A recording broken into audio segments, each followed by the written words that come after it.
go 10 and 30. It's going to cost you. But shout out to Surge, man. Looking good in Surge. Allie, we got our scuff play of the game, and I know you wanted to talk about this young man. So go ahead and let's gush over the S&D prowess of 04, his sophomore season here in the CDL. I mean, he's the reason they won both S&Ds, right? You go back to that map number 2, he goes 11 and 6 with 5 first bloods. And like I talked about it after that map is you just kept leaving lanes open for him to run through. And that's going to be pivotal when it comes to this game because it's so fast-paced, it's so high octane. You got to be able to keep up and make quick decisions. And that's what 04 did throughout the entirety of these search and destroys. He was also the closer, getting the players off the bomb at the very end, and he joins us live to talk about it. 04, congratulations on a round 11 victory. You are right there with Minnesota as trying to get the most airtime in week number 1. How's it been for you out there in Vancouver? Just watching some CDL. Amazing. Obviously coming probably going to be the most ghetto stream you've ever seen.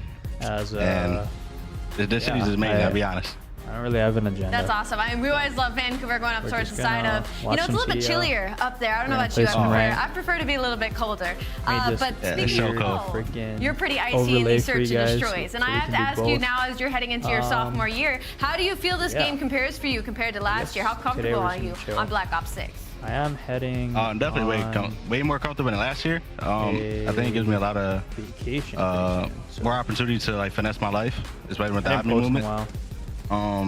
Get back on the grind after. This next week coming up for next matches, that's definitely what I'm gonna be trying to perfect this movement. That's about it. At least talk to me about your duo, Hixie. You guys duo SMG. Obviously, he's more like cerebral player. You in the search and destroys. You getting up close personal, trying to pop a first blood, and in the hard points, you're the first guy in. What's that dynamic like being with Hixie now? Oh, it's great. I mean, Charlie he's known for like filling lanes, but he also like, as you seen first series, even though we lost, he could get some kills. So we also depend on him getting some kills also. So it's been a great little 2 matches with him. You know, I was planning. Final question for you. I got to ask about the improvements. Who is the biggest improved player from the previous title now into Black Ops 6? I'm not lying. I'm not giving that to nobody. I was going to say you, but you can say it later. 04, well done, man. You're looking great here in Surge. Congrats on the win tonight. Thank you, guys. That's 04 sophomore season, looking pretty clean. Vancouver finishes week 1 1-1, as does Miami. And Miami, well, they had a bit of a watch party there for the Heretics. A lot of folks looking to celebrate, unfortunately falling just short in that round 11 game 5. Yeah, unfortunately, but you know what? You got to tip the fan base over Miami. You know, they're always here, the Spaniards, supporting their fellows. But I got to shout out to Rencore. I think he's been incredible in both series, and I think maybe was a little underhyped. Halfway through your Sunday, we're coming back with match number 3. Don't go anywhere. It's the CDL.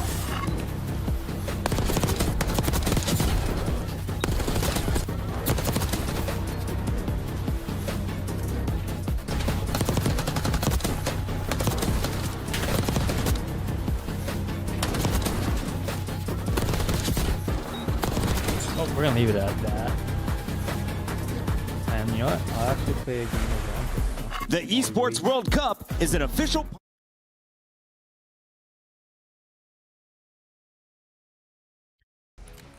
Okay, we just hit Diamond 1. First game on. No warm up. You know, let's just hit the firing range real quick. It's been a freaking long time since I posted anything, so sorry guys. A bit rusty. Haven't been playing COD too much. Trying to see where I'm gonna go with the channel. I think COD gameplay is hard to get into. CDL is a bit better, but audience wise it's kind of small. And then I don't know. There's probably some untapped market that I'll find within Call of Duty. I was thinking maybe some sort of application, because I can never find 4 stacks when I play, or I don't have a 4 stack. I would want some sort of app that you would be able to 4 stack with. I was seeing if they had APIs for the dev side. Let me mute this for now. But yeah, just trying to figure out where we're going with this. The instructional gameplay or instructional types of videos kind of popped off, so I might look into that again. Oh, I didn't even sign in. What the heck?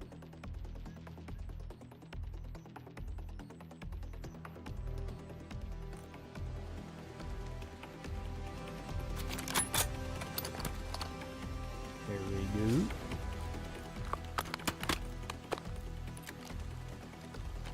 Why is this guy glowing?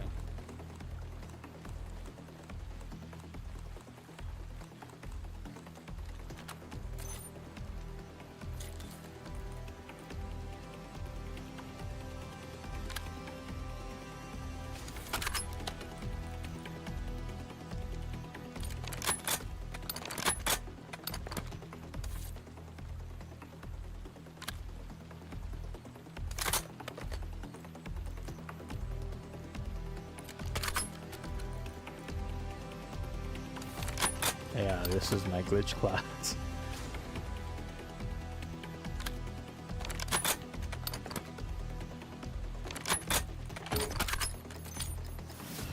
Yeah, and go. Oh shit! Oh, you got a demon lobby off the start.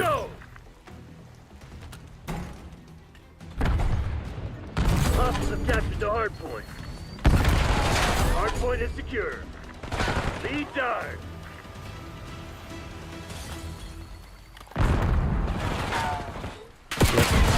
Oh shit! Hostiles have the hard point. You're running a freaking raw dog. What gun is that? Thomas? Who's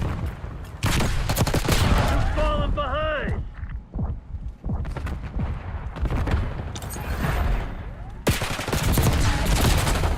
Hostiles have captured the hard point.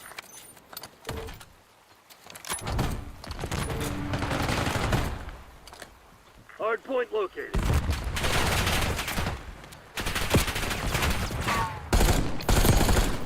We got the lead. Now hold it. Hard point active. Hostiles have the hard point. Damn it, we lost the lead. Oh, we're Owen.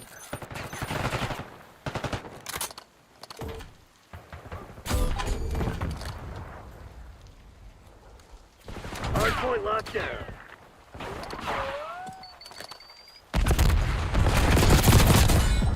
Finally. We've taken control.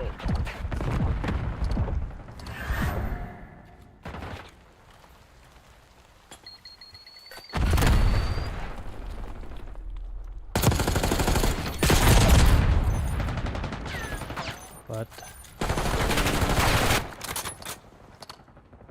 Hostiles have captured the hard point. Oh, top. Oh. Hard point Hold right identified. now. Hard point is secure. Oh, we'll warm up throughout the day. Hard point is active. I got the Hostiles have first hard loss point. protection now. Hard point locked down.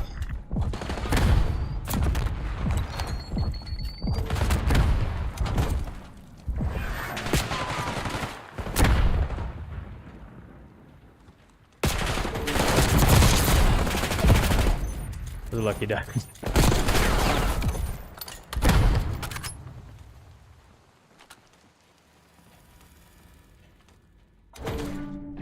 Hostiles have captured the hard point.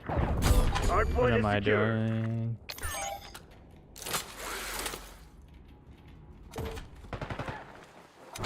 Nice. Okay, set up spawns. Hard point located. Hostiles have the hard point.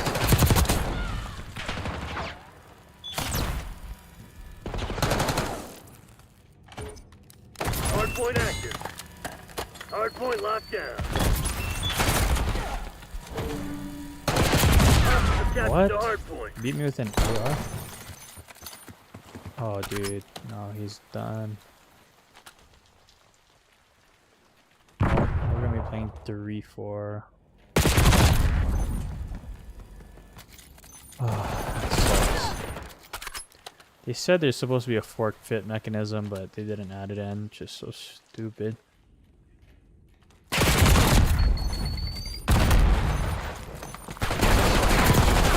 Come on, you're losing this fight. I guess we'll just use this as a warm-up then. Because there's no way we're winning this. Hardpoint identified.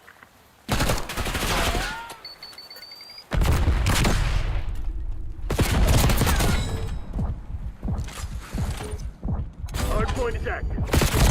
Hostiles have the hardpoint.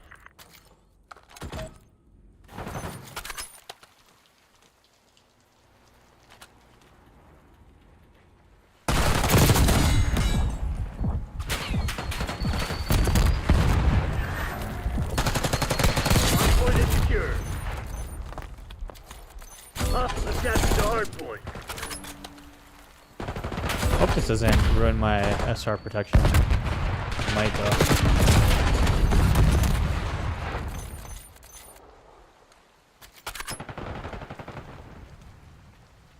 Is this a spot? Oh, what the hell? Can I go here? Oh, no. Hardpoint located.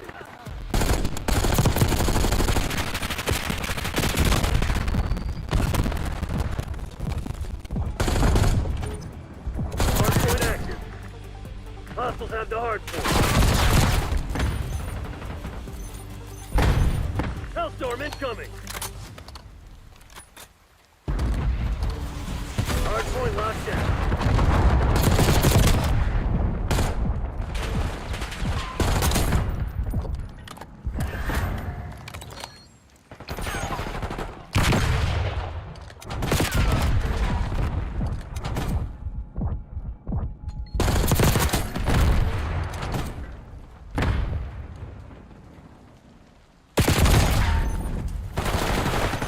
Hostiles have captured the hardpoint.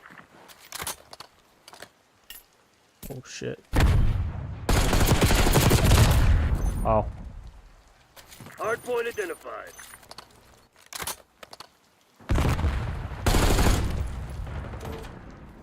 Hardpoint is secure. Hardpoint is active. Hostiles have the hardpoint. Backup's not coming. You want to get out of this alive? Better step up.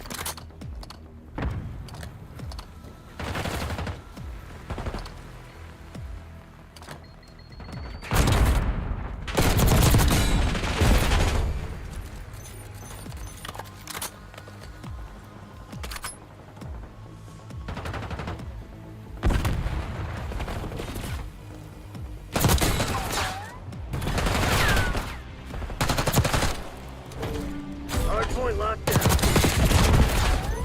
Hostiles have captured the hardpoint.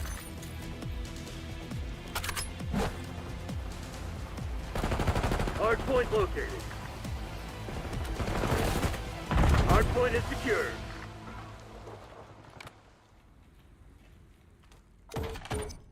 Hardpoint active. Hostiles have the hardpoint.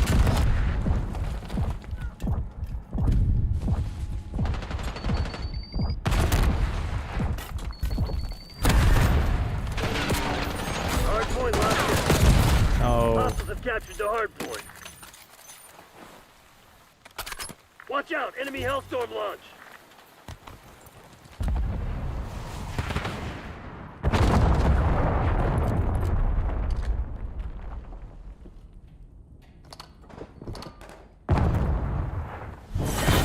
Guess I chose the wrong people for the job.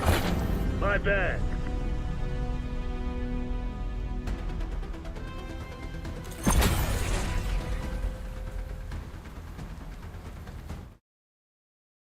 Yeah, let's watch this game.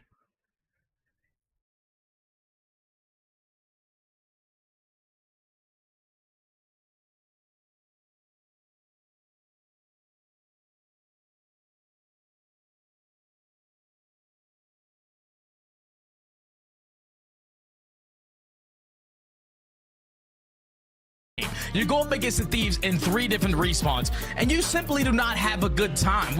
Everybody in the coaching staffs had Cloud9 sitting around top 4, top 6, but the way that they played versus the Thieves, that's one of the top teams that we have in the game. You showed no fight, so both of these teams in the Prove-It series, I just take that Optic with the establishment that they have as a roster, not making a roster change, they're probably going to be prepared for the bounce back here a little bit more. And just to kind of use it as reference, you saw it there on the screen, Optic's road to get to Major 1 all of a sudden feels a little bit more arduous because you lose to that Boston Breach team that the coaches poll had kind of down there at the bottom with Vegas. That's still on the docket for them in weeks to come, but they still have to go through a Vancouver team that looks pretty strong. They still have to play up against Thieves. And like you said, this is kind of a prove-it match, and I don't want to throw too much weight on early matches, but in terms of Major 1, you look at that road to Major 1 for Optic, this match feels like now all of a sudden a must-win if you want to try to find yourself in some favor seeding-wise when we eventually get to Spain. Same could be said, though, of course, for Cloud9. I'm sure we'll take a look at their road down this particular best of 5, where we have a lot of vault, as no one was surprised to see, plus that red card search and destroy that you were kind of alluding towards earlier. Yeah, neither squad has opened up on a vault hardpoint. I've so far played it in the last couple of days, so a fresh one for both of these teams, obviously scrimming it on the back end, but if you're a Cloud9, your main focus has to be keeping up with the slaying of Optic Texas as we're early on into this P1. Indeed the case, and it's the return of the Mac. He had played, I would say, pretty darn well considering the beatdown that the Thieves had given Cloud9 for his return to pro play. And a solid start for him here, off 2-0, and already getting some early time as Pred finally finds something to work with here for big Optic, win. and that turns into a second. Now the pinch on the way from Kenny to break the hill. This is good stuff so far for Cloud9, though. Securing at least 15 to 16 seconds off of that P1. They're now trying to flip these spawns on their head, but Optic Texas have all their bases covered. Already 3 dead in the feed, 15 seconds, and you know exactly where Cloud9 are spawning. And this is the thing that I love about this game, is that when you see a sub getting this aggressive, the opposing sub on the opposite side, look at shots, he's just simply blocking the spawns to make the heads up play for his team. It's like a passing of the baton, essentially. Yeah. What it feels like, where you go, I'll go back, just kind of playing on opposite ends of the field, and it's worked out nicely for Optic. Kremp does provide some ground to work with, though, for Cloud9 trying to flip spawns around the back, and that elimination on the Shotzzy very well may do it. Dashy trying to hold on wherever possible. Shotzzy will get blessed with these back umbrella spawns. Just comes down to, can they hold off this next threat? Does Cloud9 make their move? Nice challenge coming out for Optic, plus the response inside the hard point. Well received by the boys in green. That was a great 3-2-1 call right there out of the green wall, knowing that the close spawns were going to be in for Cloud9, and even though they're still there, Optic Texas are holding down from the front end. So now Cloud9 have to find a different way to try to approach this hard point, but every single time they go from a different angle, there's a player from Optic cutting them down. Optic's gonna slap. Flawless so far here at the P2 with only 10 seconds still to fight for. You would take this if you're Optic. Now you start thinking about that road or the new. Yeah, Kremp able to open up the scrap 10 seconds or so for Cloud9 to work with. Motion on the map for Attach to play over towards top art. That's looking for the future, trying to set up the left side of the minimap. Shotzzy is on the way to try to contest this, and he will also have Kenny spawning with him. Shots from Attach up top give away his position, and Texas will find the kills. Now it's just down to, can you move forward and collect the eliminations that you need to open up the hard point. And look at the spawn coming in from Dashy as well. He's going to be blessed with a free pinch spawn over at Gold. That's a freebie onto Attach. It give the info to your teammates that they have to be playing around the middle of the map. But at the same time, Cloud9 have completely disregarded this hard point, trying to play for that spawn anew. Mac versus Shotzzy, a big one-on-one on the back end. Yeah, and the shots go back and forth, and that will be won by Optic once again. So there's the spawns. Left to right they go. Optic spawning on the favored side. 23 seconds to fight for over P3. Sib moving forward. He had a slow start at 1-5, but has picked it up lately. Can only open with 1, though. So again, Mac, he's got to find the kills around the back, and he does find one. That immediately flipped the spawns around completely. Shotzzy on 6 is looking for a Hellstorm and also trying to contest this back spawn. Shotzzy hasn't died for like the last 2 minutes. He's just been finessing around, trying to make the plays with the SMG, and might find himself in another opportunity. That makes it now 7 in a row. Make it 8. The movement king just dancing, able to secure the spawns now for Optic Texas. They didn't look good off the ramp, but when you got a player of his caliber, he's able to get things done that are not supposed to happen. Yep, and an extra tool now earned in case things do get sloppy in the future with the Hellstorm being accrued. Kenny looking to try to shut down this back marble side pinch, and he's done well for a couple. Sib on 9 HP wants the challenge, and Kenny says, get out of my face. 3 in a row for him. Mac trying to get around the back, also shut down, and Optic are all over P4. Flawless 60 holds, because with only 20 seconds left, Cloud9 just going to try to trap them in towards the back. But Optic Texas starting now to run away with this game. And I find ourselves going into the second half of this one. Off the rotation, it should be allowing Cloud9 to set up properly. But when you have this much of a lead and you know that they're playing super safe, Optic have already worked their way on now. A couple players approaching over towards that pool side is going to make this very difficult for Cloud9 to get any early time here. Yeah, cooler heads need to prevail here for New York. It does feel like it's getting into the world of frustration again. A couple of these challenges just feel like they're forced. Trying to follow up his Kremp. He's also off to a slow start this year, but does at least confirm the trade. Hardpoint still in the name of New York. Follow up, though, looking okay for Optic to have a chance to contest this. And Shotzzy once again around the outside, able to eliminate all of Cloud9 on the hill, leaving Sib by himself. And now already look what Shotzzy is doing. He's thinking about those spawns for next. Can he catch the timing onto Mac? Yes, he does. So now if you are Cloud9, thankfully you're able to get a couple of those kills around that middle area. So Shotzzy's still going to be the lone man off the rotation. But again, he's making another play. Another one-on-one between him and Mac. This time Mac gets the better of him. So Cloud9 should secure the spawns for the next hill. Still 10 seconds, though, until this hard point opens up. So there will be this continual battle. Who can get around the back? And Mac, you see him on the third-person perspective. He takes down Kenny around the outside. Follow-up trying to come through for Sip, but not going to win the 1v1 he needed to versus Pred. Optic will own the hard point and also the spawns. And now this just only gets more difficult for Cloud9. You have to hit a couple routes, allow Optic to soak up a lot of this P1, P2 time. But hope to God that some of these kills go in your favor. That's already a clean forward dead block in the back coming in from Pred to make sure no one's getting those fishy spawns, and you're just going to allow Shotzzy to continue to roam through the front. Just so much efficiency from the SMGs of Optic Texas, and they have an opportunity to put this well with over 100 points in the gap. So we'll take a look to listen into Optic Texas, see how they're coming through the rest of this P2. What absolute I'm playing this time. Okay. Oh no, close up both of me. Max, close right door, close right door. Go back. Lay down. Max, after that, Max. Love baby. Shut up. Where's love? Top out. He's gonna kill me. Top out. Alright, top out. Middle one and the these are new. He's already new. Fresh street. I'm gonna go top ammo. Just go right together, okay? Just take your time. Shit. I'm playing this time, okay? I'm just gonna time, okay? Play this time, boys. Play this time. I'm top part cramp. Lower. What is the fuck? Can I do lower? Yeah, line on me. Live, man. I'm dead. I'm holding her back. I have her back. Ken, look at deep right. They can take long routes. Alright, I'm deep right. I think we'll catch the right. Catch the right. I hear him. I have it. You can have it. Let's pick up probably EG. Lower. Back ready. Watch out for people on me. Mac, absent on turn. I'm backing up, Ken. One speed. Yeah, deep left. I got it. Nice. Fucking shit. One could get through. Pick up right on spawn. I got you. Can we unblock? You're good. I'm blocking them. No, deep left. One shot over that lane. I gave up right. That's fine. Okay. Nice, good shit, man. Pick up right. Oh, love it. Okay, deep left attach. One's on old. I'll pick up right. He's mid-con. Okay, two. This is not it. Left guy. Make sure you block them. Make sure you back and block. Yeah, I'm backing up now. Alright. There's 20 bombs, by the way. There's 20 bombs. I'm looking at this guy. They're bombs on me. I'm living. What could be vault, maybe? I'm right. I'm right. I'm coming right. I'm right. Unreal scenes here, Jake. I mean, Optic are having it their way. Shotzzy in particular. I mean, 20 and 8.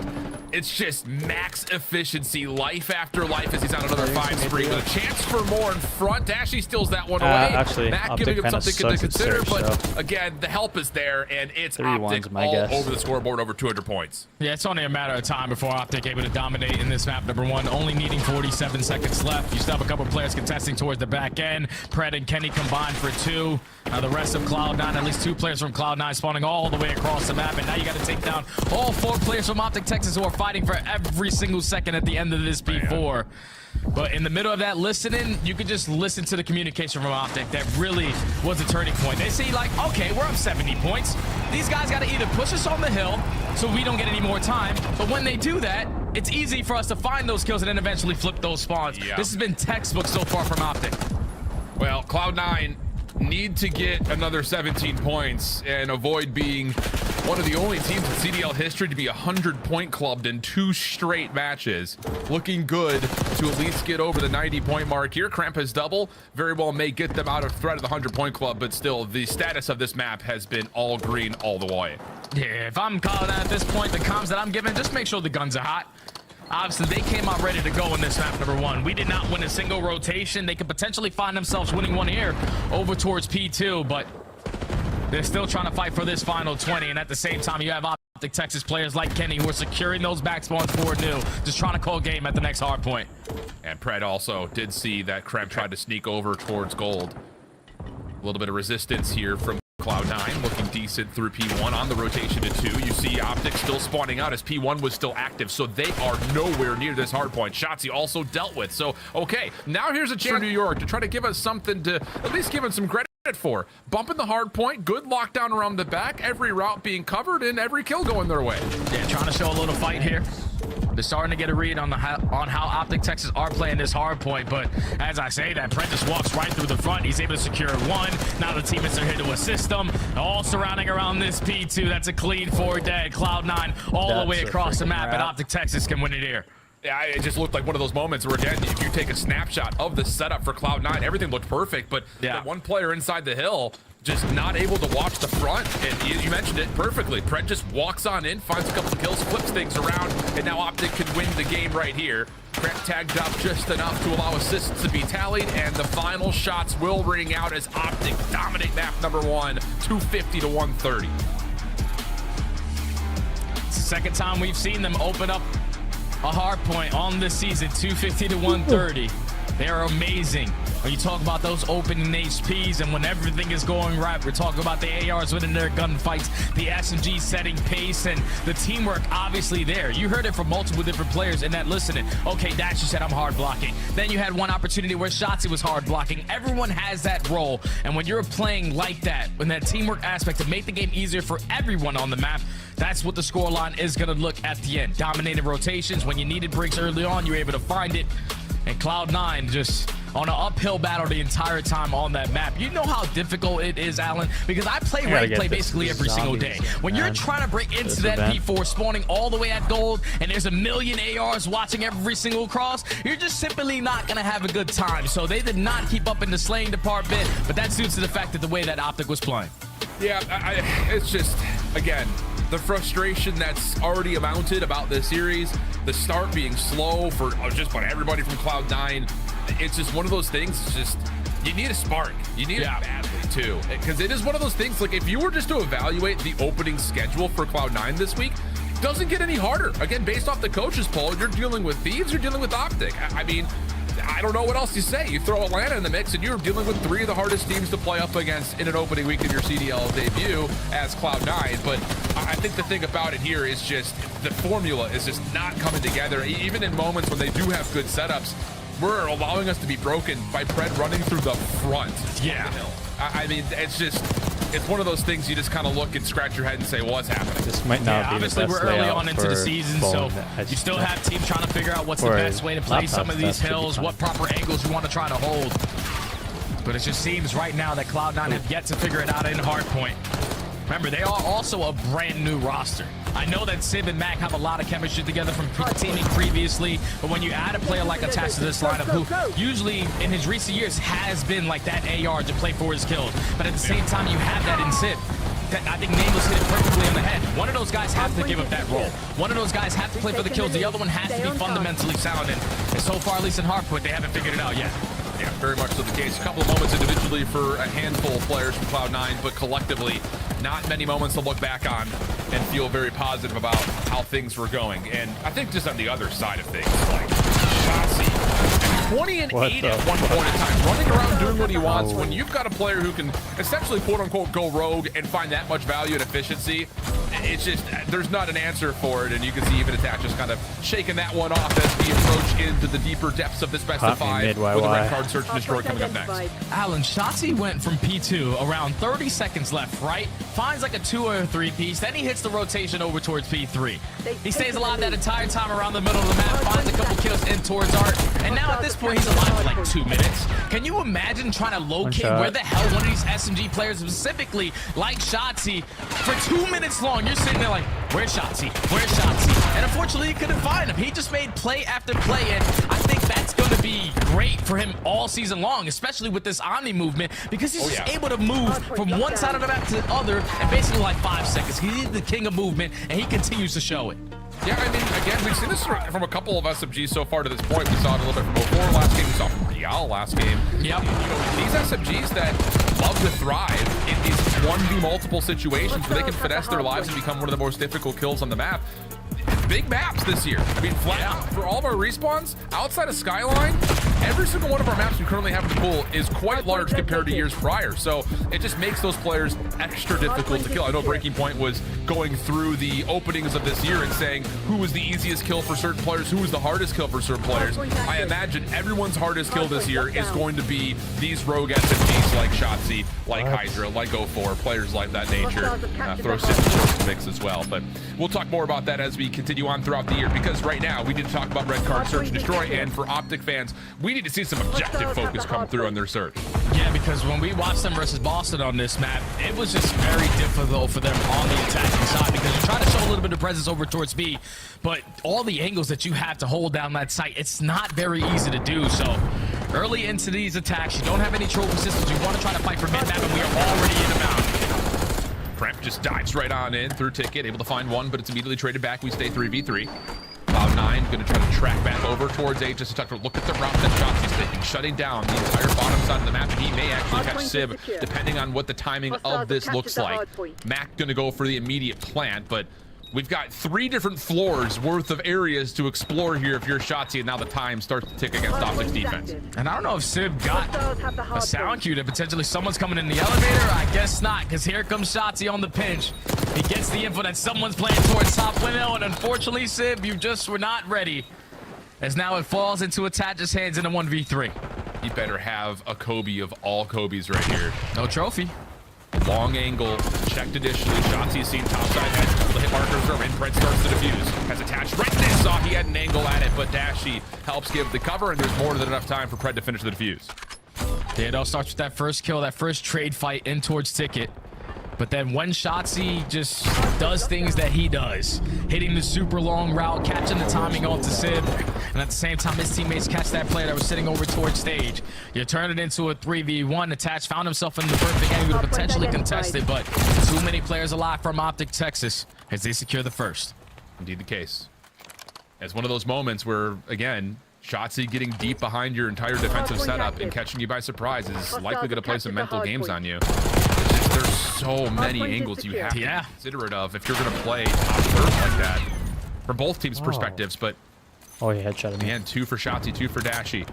And we go down to Optic's first offense. Kremp trying to play forward on this hedge staircase. Sib watching over the top of him as here comes the double shell from the subs of Optic, looking to get aggressive. They get a read that Sib's playing top cameras, but there's not much they can do about that right now. So now it's about trying to feel out what's around the A site. Yeah, this is a play that they did perfectly versus Boston. They realized, okay, you still don't have any trophy systems to work with, but Pred unfortunately walks right over Kremp. Thankfully, Shotzzy is going to be there for the trade, but 55 seconds still to work with. Shotzzy trying to take a little bit of ground away from the opposing team. That bomb slowly but surely starting to edge its way on up. The only player that Optic have not seen is Mac, and you can see what that's done. Dashy playing in the middle of the map, watching the long flank, knowing that Mac sometimes has the ability of just kind of going rogue, and you can see it. Number 6 on the minimap starts to make his move. The rest of Cloud9 start to play forward now, seeing if they can maybe feel out where this Optic post plan is. Shots come through for Mac towards Sib. Did he just shoot at Sib? It twisted, man. They are absolutely twisted, but so is Dashy. Great spot to at least back down Sib for this positioning, but Attach might have caught the timing. He's able to catch Shotzzy, but unfortunately the 2 players ready for that gunfight. Dashy plays his life perfectly on the pitch, watching so many angles, is at least able to take down one in Optic Texas. Secure the round again. This time it was the instant trade to turn it into a 3v3, but Cloud9 right there reacted a little bit too late for me. Like, at that point, you're realizing that they're already showing presence over towards stage. They're probably pushed up on this A site. They decide to work that pinch once that bomb gets planted. And at that point, if you're Dashy, all you're doing is playing for the info, stalling out the game clock, and they just simply run out of time to try to make a play at that A site. Yeah, I love the idea from Optic there. Again, you had the information on Sib, you had the information on Attach. You put Sib out of the world of contest because he's all the way top window, so you just push forward, force the action to be a 1v2 for Attach. He just can't hold up to it. Dash able to walk through mid-map to make sure no flank comes through. It's a very concentrated approach, and 2 solid rounds for Optic. Crap, similar route that he had hit in the opener. This time, though, it's countered immediately as you've got Shotzzy on the full wrap. Optic swarm and deal with Cloud9 in the first 15 seconds. Now attached another 1v3. Can he clutch up this time around? He finds the first kill. Great shots onto the second, but he gained all the info. Trading of the nades. Attaches will land. Attack! Oh! Had Kenny right in front of him, but could not quite land the shots. Little slime for both players. And Kenny will clutch up after the early action favored Optic in the kill feed. And that was a pace changer right there from Optic. A whole lot of aggression over towards Ticket. Thankfully, Shotzzy strikes for the first blood. It's instantly traded, but Optic put themselves early on into that numbers advantage. Now starting to run away with this search and destroy. I was thinking, you know, like Green Wall, at least last season, it took them to about, what, Major 3 to figure out S&D? How about one day? So far, these strats have been working out flawlessly on Red Guard. Yeah, really good, confident calls, I think, is the biggest part about this. You know, the first two, you're kind of putting out your playbook, but that round right there is an immediate counter what Cloud9 had tried to do in their first offensive attempt. This time, Bomb being carried very diligently and slowly through mid-ticket. There are Cloud9 defensive players nearby, but Fred may have almost broke the timing on it. Matt gets 3, and now all of a sudden, you have to back off and try to reset this 3v4. Yeah, this is a scary situation now because usually you find Optic Texas trying to be aggressive over towards Hedge, but now at round 3, some trophy systems are going to be developed, so Cloud9 can take a little bit of map control away from them. Sib strikes for 1, Sib strikes for 2 from that top window, and now Stashy left in a 1v3. Going to be turned around here as, the last player on the long flank will deal with it. Okay, good response there from Cloud9, and I think most importantly, the fact that Mac, I don't know if he catches a sound cue or just some good COD timing, but he shuts down that little play from Pred through front ticket window, and from there on out, it's just the numbers advantage, plus the positioning for Cloud9, too much to overcome. Yeah, I think it's also the early info of Optic not really investing a lot of stuns or nades over towards Hedges. So Sib, who's sitting top windows, realizing, okay, the pressure's not on this side of the map. They have to be working over towards B or around that mid-ticket area. And thankfully, Cloud9 had 3 players ready for those engagements to strike for that first blood. You gotta be one hell. They're gonna put their first round on the board. Optic Texas back on the defensive end. And Cloud9 now gonna approach their way over towards A. Yeah, different look for Cloud9 here after a lot of their aggression from the subs was all focused in towards Ticket. Trophy systems will keep Shotzzy safe backside of these hedges. Nades not landing in any regard. I don't even know if they got all the way to the trophy system, so that might be a very healthy support system for Shotzzy continuing to play through the middle of the map. Okay, Now it's slow we're a down the little approach warm, for guys. Cloud9. Pred trying to use the same exact spot. Crep got that kill on him. Potentially open up for the first blood, but it's already been 40 seconds wiped off the game clock. You have the safety net and Dashy making sure no one's being aggressive over towards B, but Crep again gets the better of Crep for the first blood. Good trade from Attach over the hedges does not allow Shotzzy to get away. Kenny also sees. Oh, it's absolutely obliterated. Oh no.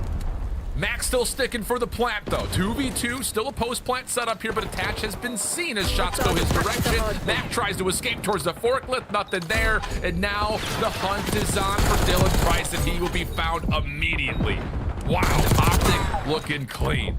And that entire time where Attach was just waiting for his teammate and Mac to get that objective down, Dashy had him trapped over towards stage. But the fact that Kenny is able to drop down and win that gunfight, not versus like someone who can't shoot. That's Sib on the other side. One of the best ARs that we had last season. Made that gunfight look easy. Then you just slide on in. Info already gained. Couple wall bangs as well coming in from Dashy. As Optic secure another defensive round. Now up 4-1. I think the most impressive thing about this for Optic, you know, comparing it to their match versus Boston on this map, is that they're finding information and capitalizing on it. Yes. Where it felt like against Boston in particular, it was a lot of let's just try to get into gunfights and hope we win them or know that we're going to have the confidence to take them. That didn't work out. Snoopy was kind of obliterating them on this long map. Not been the case here. Much more control here as New York will actually kind of split the map 2-2. A double focus over towards B has actually gotten a good blind counter and an early 3v2 for Cloud9. But Pred gains all that info. At least 2 players are playing over towards B, so you potentially try to isolate this player at that A site, but you already have players like Slib hitting that rotation on back. It's able to take down Shotzzy. Now Pred left in a 1v3. Bomb down directly in the middle of the map. And this one's not going to be easy with this SMG in hand. I'm looking to see if he can maybe line up shots versus Mac instead just will take the info and move on to the next thing. The other part about this, there is no real good, quiet way to go about this for Pred. Mac seen once again. Glass broken. First shots are up. Pred tries to snap over towards Mac, but does not expect the other Cloud9 defender to be behind him. So a bit of a blind counter on the Cloud9 defensive setup there. Reads the optic hit over towards B, and from there on out, numbers carry the favor. Yeah, Mac struck for the first blood. They turned it into a 4v3, and then it instantly was responded with a trade out of optic. But then it was on Crep. So man over towards that A side. He gets one and gets out with his life. And that allows his teammates to recoup their way through the middle of the map and find those final couple of kills. As Cloud9, we know that they're never out of the search and destroy. We watched them yesterday versus the Thieves, down 5-2, fight all the way back to win it 6-5. But you just need one round at a time. Yeah, great shout, Jay. Cloud9, same setup as their last offense. This time, no trophy here, though, doesn't make a difference because the overwhelming presence of nades from Optic will be the ones to land, and now the SMGs are trying to get even a further step towards this Cloud9 setup, and they draw the line in the sand and they say, we got our first. We've also controlled the map. Let's not get too aggressive. And now you think about how much time Cloud9 is going to waste. Yeah. Thinking that Optic Texas is still going to be aggressive over towards Hedge. So now they are slowly but surely working their way back over towards the 3-story. Someone trying to get top window, but all of Optic back up in the man advantage. I love it. I think this is the immediately right call because there was a moment where you saw from Pred and Shotzi's POV that looked like they wanted to keep going. I don't know who holds them off, but you're going to have to get information here from Cloud9 where it's just so difficult to nuke. So you have so many corners you have to check. Shotzi's going to see the planter through the bomb itself. Attach, good trade. And hold on a second. Sib was going to surprise Kenny. So we go from a 4v3 to a 2v2. Pred next one up. He's been spotted and tagged. Can he get away? No. And now it's just down to Dashy. He's got an angle on attach. Can he stop the plant? He also sees Sib, so he's gonna get the read on it. There's the shutdown. Bomb doesn't get planted. 8 seconds. Sib, he has to make the move. Caught on the slide. Opening shots are good, and Dashy clutches the 1v2. Man, oh man. I thought Cloud9 gave him a run for their money. We're talking about a 4v2. You find every single player over towards that A site, but unfortunately you left the most clutch player in the 2024 season still alive. As Dashy with the trigger discipline just gains the info on the first player, realize that, okay, if that guy's there, the other guy's got to be planning. Takes care of the bomb carrier first, and then just isolates onto Sib to clutch up in the 1v2. Optic Texas, game point. Loving what I'm seeing. Small moment of concern, but dealt with swiftly. Dashy, who was one of the kings of clutch from last year, still has it. Coming into Black Ops 6. Similar look for Optic in terms of approaching B, but this time the bomb is not with them. They may look to make noise and then recut back through mid. That's exactly the case, but Kremp is doing the same thing. He will be shot, tagged. Dashy can't initially, but still tracks down the kill. But in the same front, Optic's push through B has not amounted to too much success yet either. Oh yeah, because look at the bomb. It's all the way in the opposite side of the map. They were just trying to pull the setup for Cloud9 over towards this B site, but Mac finding that double is basically going to call this round. Is now Pred left in the 1v2. The same situation with the same weapon. Oh, but he gets the info on both. Yeah, he's going to have an angle here. Opening shots are no. He's got attached, but gets caught a little bit on the YY and the slide back. Attach holds his ground and pushes it off. And now all of a sudden, Cloud9 extending the map just a touch. But it's been this side of the bomb, Jay, that's been really concerning for Cloud9, the offense coming up. Yeah, it's because Optic, the way that they're playing right now is a lot more teamwork oriented. As you see Mac on the replay, just the snap onto shots. You usually do not see him lose gunfights like that, but it would have definitely been an easier route for Optic Texas if they had the bomb carry on that side, because it was the sole man of Mac at that B site. You had full control of it, but without having that bomb, you made the Optic Texas players try to work a little bit more harder to try to retrieve it. Yeah. Cloud9, keep the map alive. A little bit of a unique look here for Cloud9. We've seen some focus through Ticket. We've seen some focus over towards the outsides at A. This time it's a bit of a split. Shotzi looking for an off time and over through the stands. Past the B site. A little shoulder. Confirms that there are a couple of players nearby. Nade Cook bounced perfectly, and Sid will have to back off the angle, but we'll stay 4v4. Oh, and that's got to be so annoying because you already know that Shotzi's going to go for a pinch, and you had two players trying to focus on him, and at the same time across the map, Dashy with the AR finds that first blood, and now that avenue of attack for Shotzi is open. Yeah, Cloud9 knows that they have to try to push forward. They do get attached into a slippery spot. He's been seen by Dashy. And now it's all on to Sid. First shot's clean. How does he get out of here, though, is the question. And the answer is he will not. Optic, immediate bounce back and adaptations on the red card search and destroy. So much better than yesterday. 2 days. Yeah, and it was all about the teamwork, man. I think it was on full display, even though it turned into a 1v2 round where Dashy had to clutch on up. You find that first blood, everyone is aggressive over towards hedges. You see the SMGs foaming out the mouth. They are ready to rock and roll to try to get another kill, but everyone backs on up. They play the man advantages, and that's what we didn't see out of Optic Texas on day number 1. It was a lot of individual gunfights here and there. Today they said, screw that, teamwork makes the dream work. And they were able to dominate in this search and destroy. Only 3 first bloods to them there compared to 5, but even in a man disadvantage, those trades were instantly right there. And then you also had the clutch trades and a couple players on the side of the green wall as well. Huge stuff is for Cloud9. Not a lot of success on the offensive side of the bomb. We saw maybe 3 different looks out of their playbook. None of them really finding tremendous success outside of, again, that one round that it does come down to Dashy clutching up for Optic. So concerns there, I think, for Cloud9 in terms of their fluidity across the search and destroy map pool. But we've got a vault control, which, well, Jay, I don't know how else to say this besides just to say it. Every team has gotten plenty of reps on this map to this point. It's been the only control map that we've seen. So hopefully this will be a chance for Cloud9 to kind of make up for their woes from yesterday.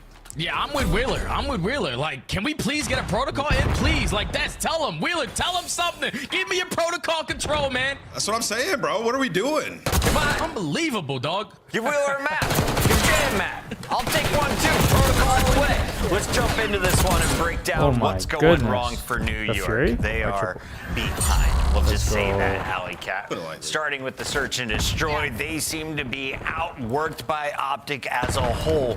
Optic looking cleaner in that game mode. Yeah, I mean, it's just difficult for Cloud9 because there was so much space being taken up by Optic Texas on defense that the clock kept working against them on the offenses time and time again. And by the time they were about to get the bomb down, Optic Texas, as in Dashy, was making moves, was making clutches. So for Cloud9, just they got to change the game plan on offense a little bit, make a little bit more of a change about. They kept slamming A Street, wasn't working. Maybe try something a little bit more creative. But I do have to tip the hat to Optic Texas because their S&D looked way better. 250 to 130 in hardpoint, though. That's what I learned in the first half. Nameless, let's draw some conclusions. What do you got for us? Hi, guys. Hey, guys. Welcome back. Yeah, let's draw some conclusions. Shift and Study can join us. Yeah, let's talk about that vault hardpoint because it was a spectacle to watch on the side of Optic Texas. Shotzzy was absolutely dominating, and let's get into the clip. So we're going to talk about good players. When you have control, they can. Great players, they push up and they make plays, and you impose your will on the opposing squad. So let's get into this clip. Every player. The great player is Shotzzy, as we know.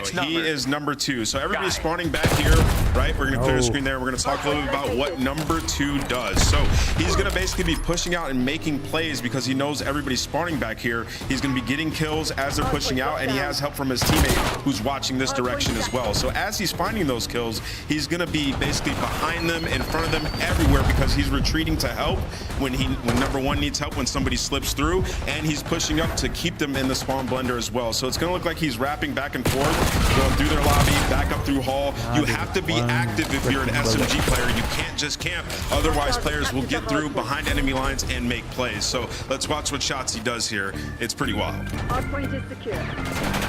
I mean, he's just picking up kill after kill, finds one, backs up to help number 1, gets into their base. You have to be active, otherwise you let these players get close. It's Shotzzy just going back and forth. He's a menace on the map. He's so sneaky. It's like a mouse that just keeps getting away. Oh my God, I'd be losing my mind. Could you imagine the comms right now being like, yo, Shotzi's playing our spawn, and then you're just like, where is he? Where is he? Where is he? And it's just 30 seconds of having no idea where Shotzi. Shot in the back again. Got shot in the back again. Shotzi's behind us. Shotzi's behind us. Somebody please kill him. It's because when you're spawning, you're looking forward. You're trying to find where he's at. Well, he's in gills. He's behind you, and then you got teammates that you have to deal with as well on the opposing side of Optic Texas. Not much you can do when Shotzi's running free. Some excellent conclusions. Shotzi is very good at making your life miserable. At Hardpoint, he does it even more now in Black Ops 6.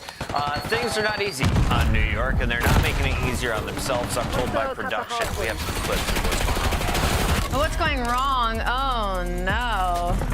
I almost almost feel like this is a burgers and fries segment again. Not another one. This is so many times we've seen him nade himself. This was during the whole Shotzi going crazy, by the way. He didn't even get this kill. Sim nades himself, which leads to that. You gotta like.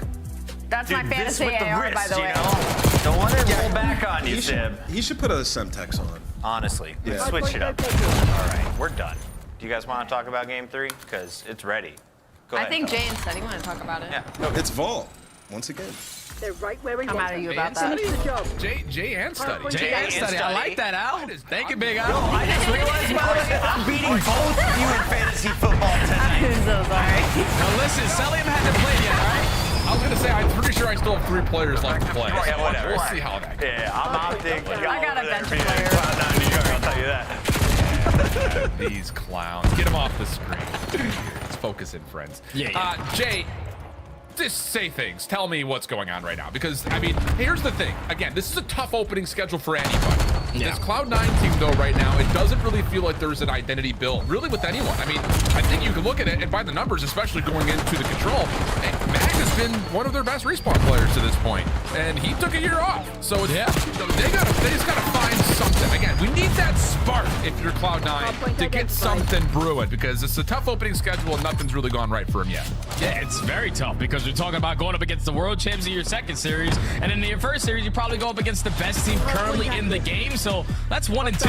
It doesn't get any easier when you're a brand new roster form trying to figure out what kind of identity we are going to have. Is it going to be through the respawns? Is it going to be through the search? And right now, they have yet to figure out in either of those categories. So now with your backs against the wall, going into a Wolf Control once again, we've only seen it the entire time this weekend.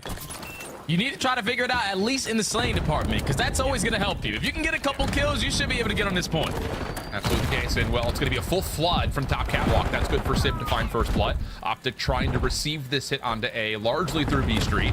Mac is going to put a pause on the clock, step on the A zone, get to work on the first tick of progress. Sim trying to assist, loses track of Fred, but the information is good. Mac, okay, about it. Nice little opening double, and Mac should be able to confirm at least the first thing here.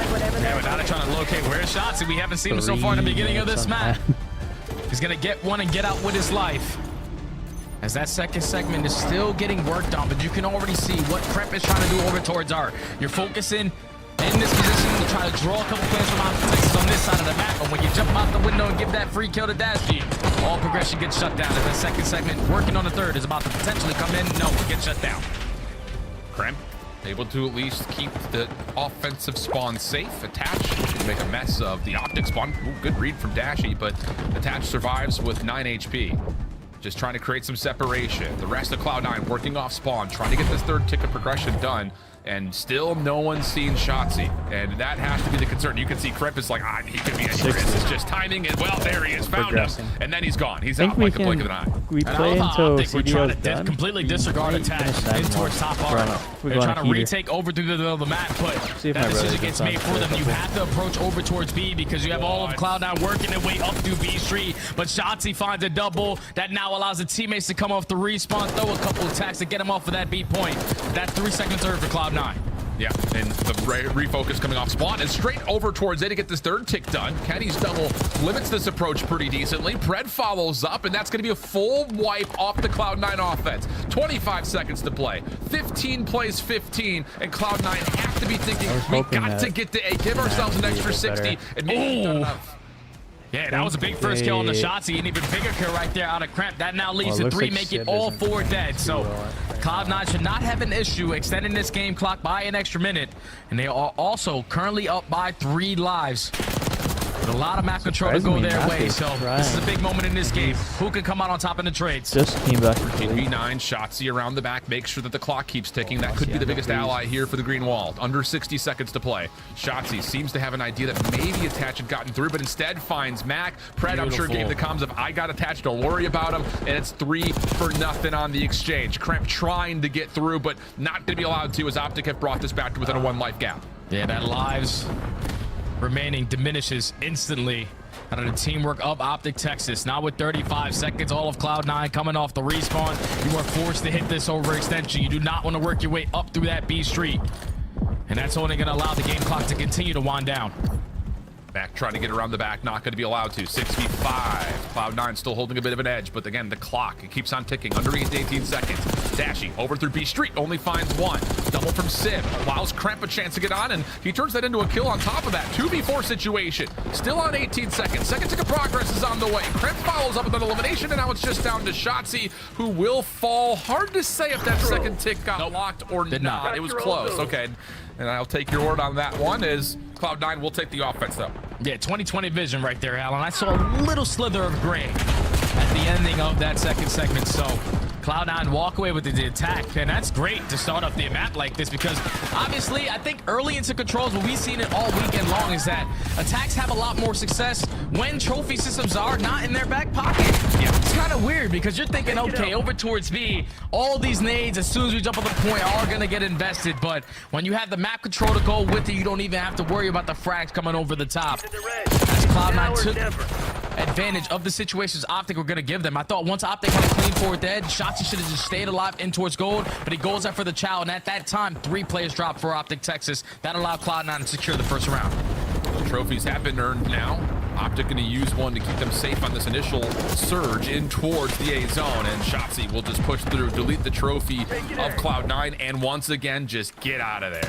Attach looking to come around the backside. Not going to happen as Pred tracks him the whole way. And the first hit will surely be completed here for Optic, if not more. Wow. First segment trying to get work done on towards A, but now you have to put your focus on what Kremp is doing behind enemy lines. He's just blocking that spawn, forcing all of Optic Texas to work that overextension up through B Street, but it's an all-out mix mess, and again, Shotzzy somehow, some way with an SMG, pushes on up and already finds himself in towards Arm. Couple of shots on the cross. Stun will also place, but Civ doesn't matter. The extra help from his own nade works out nicely, and Shotzzy is a cat with 9 lives right now.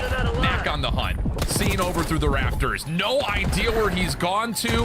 I feel like we're going to be having this perspective on our screens a lot this year, Jay, because, oh my goodness, he is the most impossible kill in the server right now. Just can't keep track of him, man. He keeps getting lost. And when an SMG of his caliber is getting lost, you're just simply not going to have a good time. As that progression already working its way quickly up for that second segment. That's already 3 dead in the feed. Shotzzy on 5 in a row. B is now going to be able to be done. Time is going to be extended, and Optic now find themselves up by 7 lives. Indeed the case. The only thing you can really wish for right now for Optic is to at least tie the tick count, because this looks like around that is pretty much a guarantee, especially with the life count being where it is. Cloud9 have a lot of work to do. Mac, at least, again, able to keep them off of A. Civ's going to step up to deplete some of the progress done here, and hold on a second. Cloud9 are starting to battle back in a pretty critical moment of this map. Oh yeah, it's just completely disregarding the positioning out of Shotzzy, trying to put their sole focus on the rest of the players.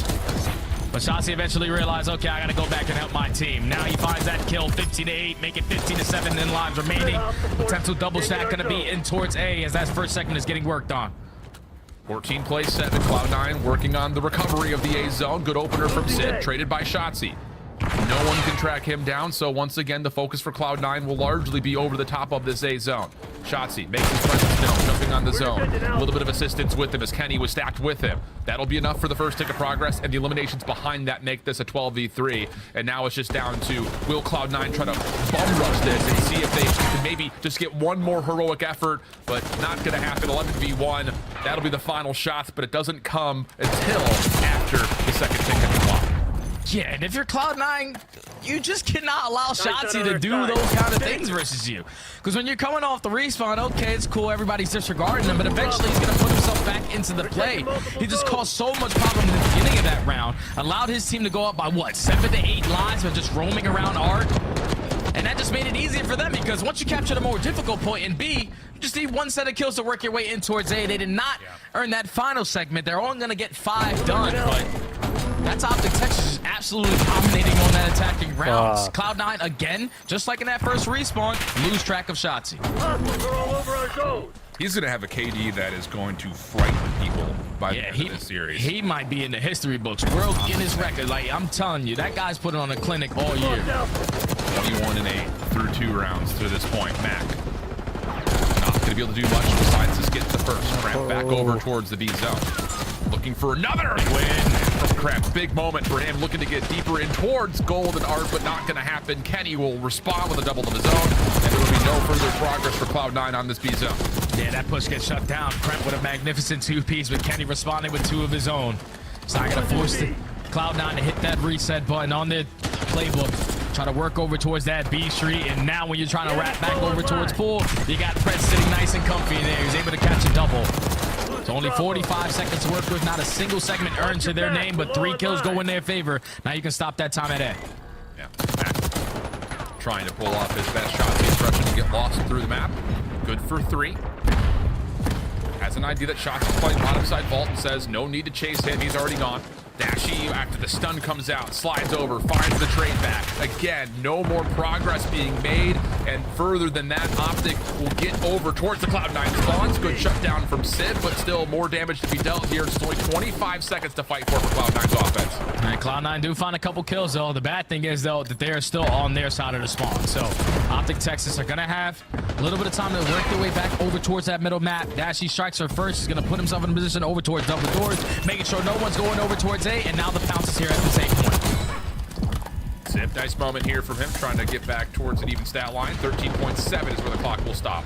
Shotzzy, again, gets a kill, gets away. No one wants to chow him. He's going to be off the regen, and then as soon as he does, he hops right back into the point. Are we joking? This kid is a monster, and now he's all of a sudden in enemy territory. Not to make much of a difference. There's not going to be an extra 60 seconds for Cloud9 to work with, and oh my goodness, are we kidding? He can't keep getting away with this, Alan. What's that meme? He cannot keep getting away with this. Shotzzy is doing anything that he wants on the map right now. We're talking about 3 players dropping on his side. He's the only player to potentially contest A from being captured and time being extended. He flies on in, gets 1. Okay, you think job done? Nope, I'm gonna wait for my health to regen a little bit. Hit Sid with a stun to force him to think that I'm going right or left, and then slide my way right back on in to find that kill. Like, it's unreal, the playmaking ability of this young man, because every single time you think he stands no chance, he somehow, someway pulled something out of his behind and gets it done. As now Optic secured the defensive round, only allowed 2 segments to get away from them, so you got 1 more to make up on this attacking side, but they might just want to close it out here with the way that this young man is playing. Yeah, it sure feels that way. 27. Oh, Kobe! Finally, we got a shutdown to Shotzzy. Damage mitigated before it could even happen. Cloud9, what's the next step here? They'll take care of Kenny over towards B Street. Fred looking for something cheeky over towards B, but that's also shut down, and here we go. 4 for 1, the opening exchange. Cloud9 trying to force Optic back deeper into their spawn, but it's Kenny and Shotzzy that open up space to get onto B immediately. You have it, both SMGs watching those mid lane areas, 1 through vault, 1 through double doors. That's already 2 dead. You know, at least 1 player still sitting over towards top bar. And this is beautiful again out of Optic Texas. Not a trophy system in sight, but they are continuously working up this regression over towards B as first segment gets complete. That will tie the tick count if we do go to a 5th round. New York, nice little resurgence here though on the defensive end. Still hold a bit of a life lead. Fred, AR in hand, trying to find where Kremp has gone. And he will not be able to track him down in time. So here we go again. Cloud9 looking much better here on their defense. As down as we can, they actually stop any more progress from happening. Yeah, Kremp is making their life a living hell. He's just staying alive over at that P2 area, forcing all of Optic Texas continuously to spawn over towards gold. You gain the info. Now Dash is going to try to slide with the pistol to chow, but there's 2 players there. So Cloud9 doing what they need to do on the defensive end, but 3 go down at the wrong time. Now Optic have a little presence around this mid-map at A. Yeah, a little bit of a double stack in for a moment. Pred and Shotzzy working on this first tick at A. It will be locked. That will be the defensive advantage for Optic in round 5. And they just put it away here, though. Second tick of progress lock. More eliminations still coming through for the green wall. Hello! See? Wow! 32 and 16. Just slides through and rips Mac's head off. And now he's in your spawn. He does get shut down, but the damage has been dealt as an extra 60 seconds gets added to the clock. Yeah, thankfully Kremp was able to find that trade, because if Shotzzy would have did what he did in that previous attacking round, just playing his life as beautifully as he did over towards Art, that would have been the round right there. But now Optic Texas with a minute to work with, up by 2 lives. A little bit of map control presence from their SMGs. Yeah, Shotzzy going on another pinch. Unfortunately, does get cut down. And now if you are Cloud9, you just got to hold strong. Maybe easier said than done. Good nade over the top from Sib as he gets over towards the balconies at Art. Kenny in trouble, dealt with swiftly. The follow-up good from Mac. Again, he has really been a resurgence in terms of his ability to take a year off, come right back in and hang with the best. He's looked solid. But still, 8v7, 35 seconds on the clock. This is not done yet. New York giving themselves some advantages, but work to be done as they need to track down Dashy. 5v6. Basically a round of search and destroy here. As Mac is able to get the better of Dashy. No more respawns now for the green wall. As this is going to be their last push, but Crep finds one. Pred and Dashy combine for 2, make it 3, and this is a scary moment. Optic still got a chance. Oh, and Max giving away his position. A couple of trail shots towards Shotzi. Oh, no. Yeah, he's a bit of a threat. And now here comes Shotzi around the back. He knows the defense is right in front of him. Oh, weird moment through the door, but Sim still gets shut down. It's just Attach, last one left. Clock is ticking, though. Someone's got to touch. 1.3. Attach for the 1v2. Seen by Shotzi through the doors.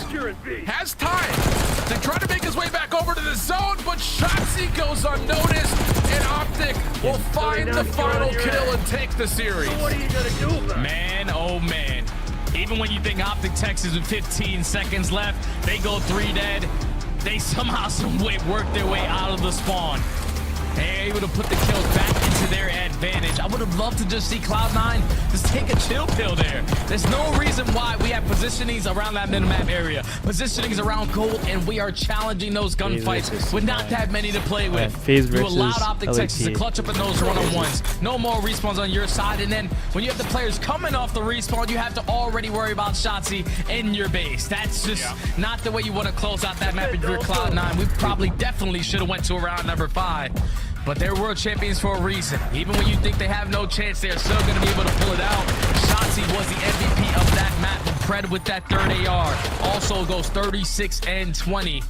They got the Texas already shaking off that loss versus Boston, feeling good after this one. Yeah, huge bounce back without question. All 4 players, I think, had moments that you look at and say, very well done. I think the question mark now, you know, kind of turning to the Cloud9 side of the conversation is, you know, who's going to run what? I know Amp brought it up at the desk that all 4 of these guys in their time in the CDL were known for being the slayers in their individual roles. We saw at moments, Kremp was the SMG trying to get lost and not finding value, and then it looks like Mac is saying, well, I got a hot hand, I'll go do it. It doesn't really feel like they know who's doing what at the moment, where it's obviously very clear what Optic want to do as a 4-man squad, Jay.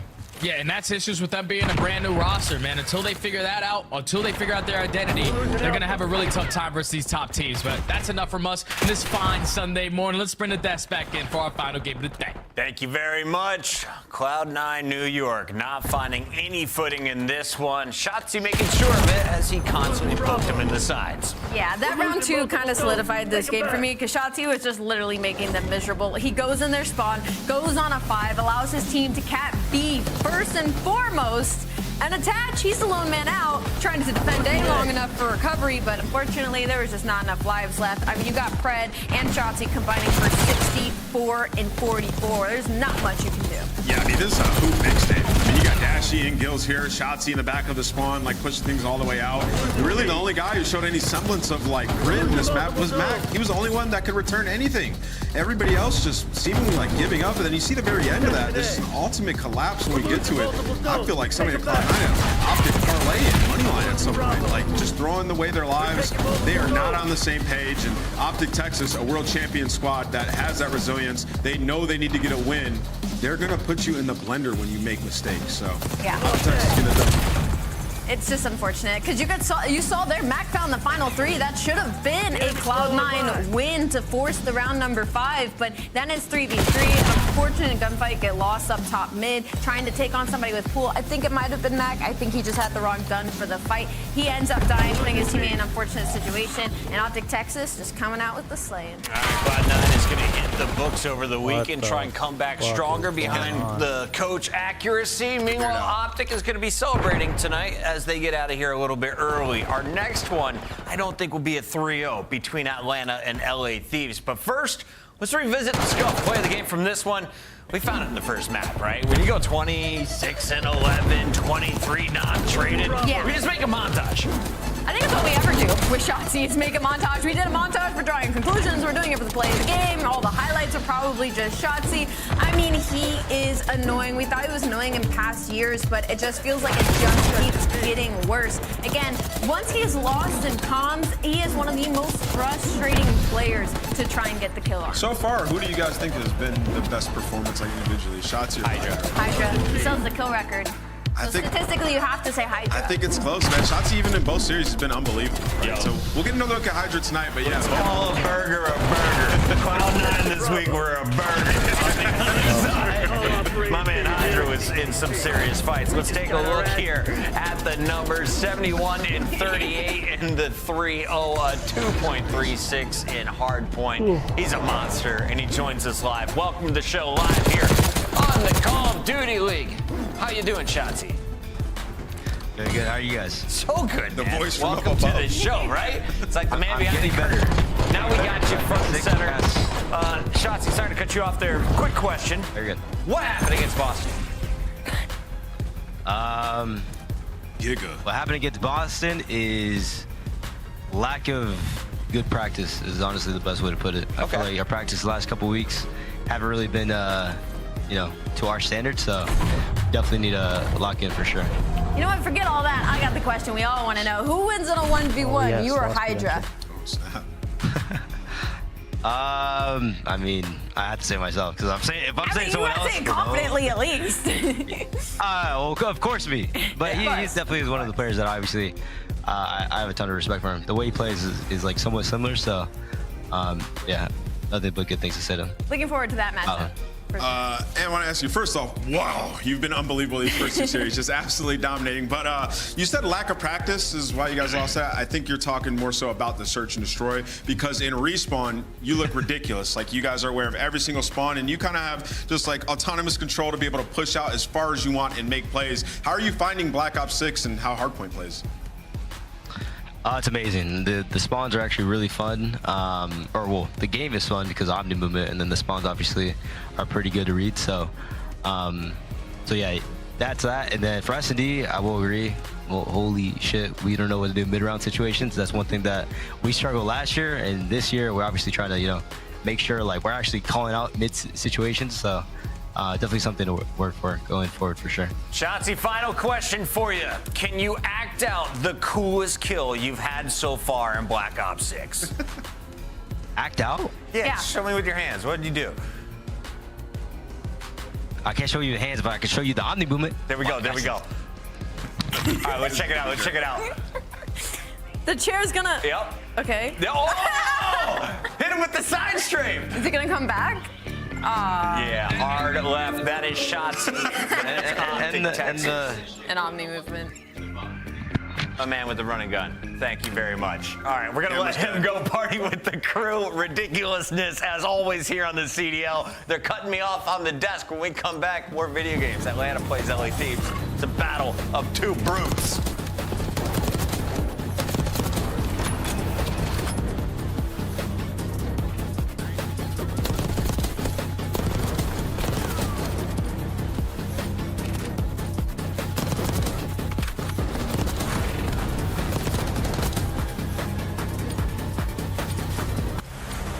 The Esports World Cup is an official partner of the Call of Duty League. Take all enemy zones. Upgrade your game with the SCUF, the official controller of the Call of Duty League.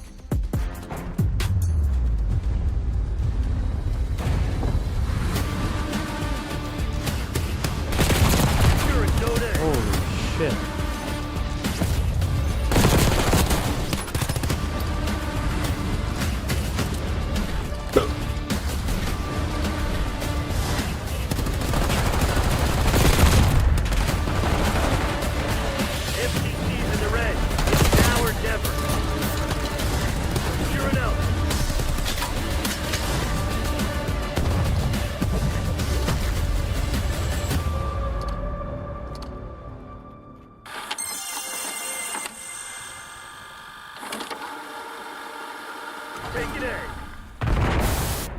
sources claiming this is going to be the best champs ever. Well, for these two, it absolutely was. Just a moment ago in the venue, the green wall, the rest of the venue, of course, giving the congratulations to that lucky couple.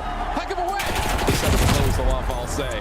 What a fantastic weekend, man. Like, it's all about the love, man. Congratulations to both of them. You know. No, it was like the worst time. Time short. Wall bang him. Put your head down and secure the target.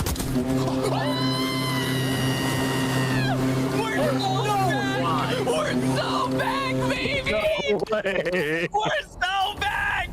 Deranged on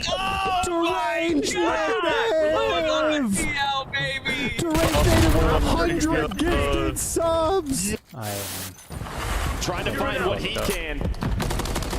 But I think behind Sims Pink, with only one player here, they should be able to retake, but there's still a nice presence.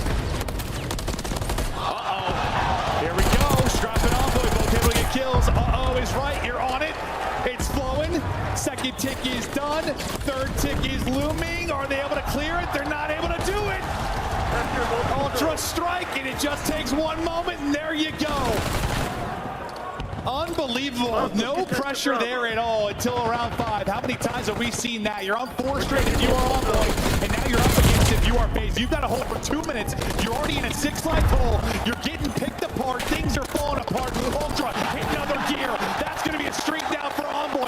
You got 2 people on the point. The progression is started. Envoy is locking it up as he gets 8 straight before he drops. Sidman Cell's trying to shut it down, but you haven't been able to close it out. Now, second bit of progress is done.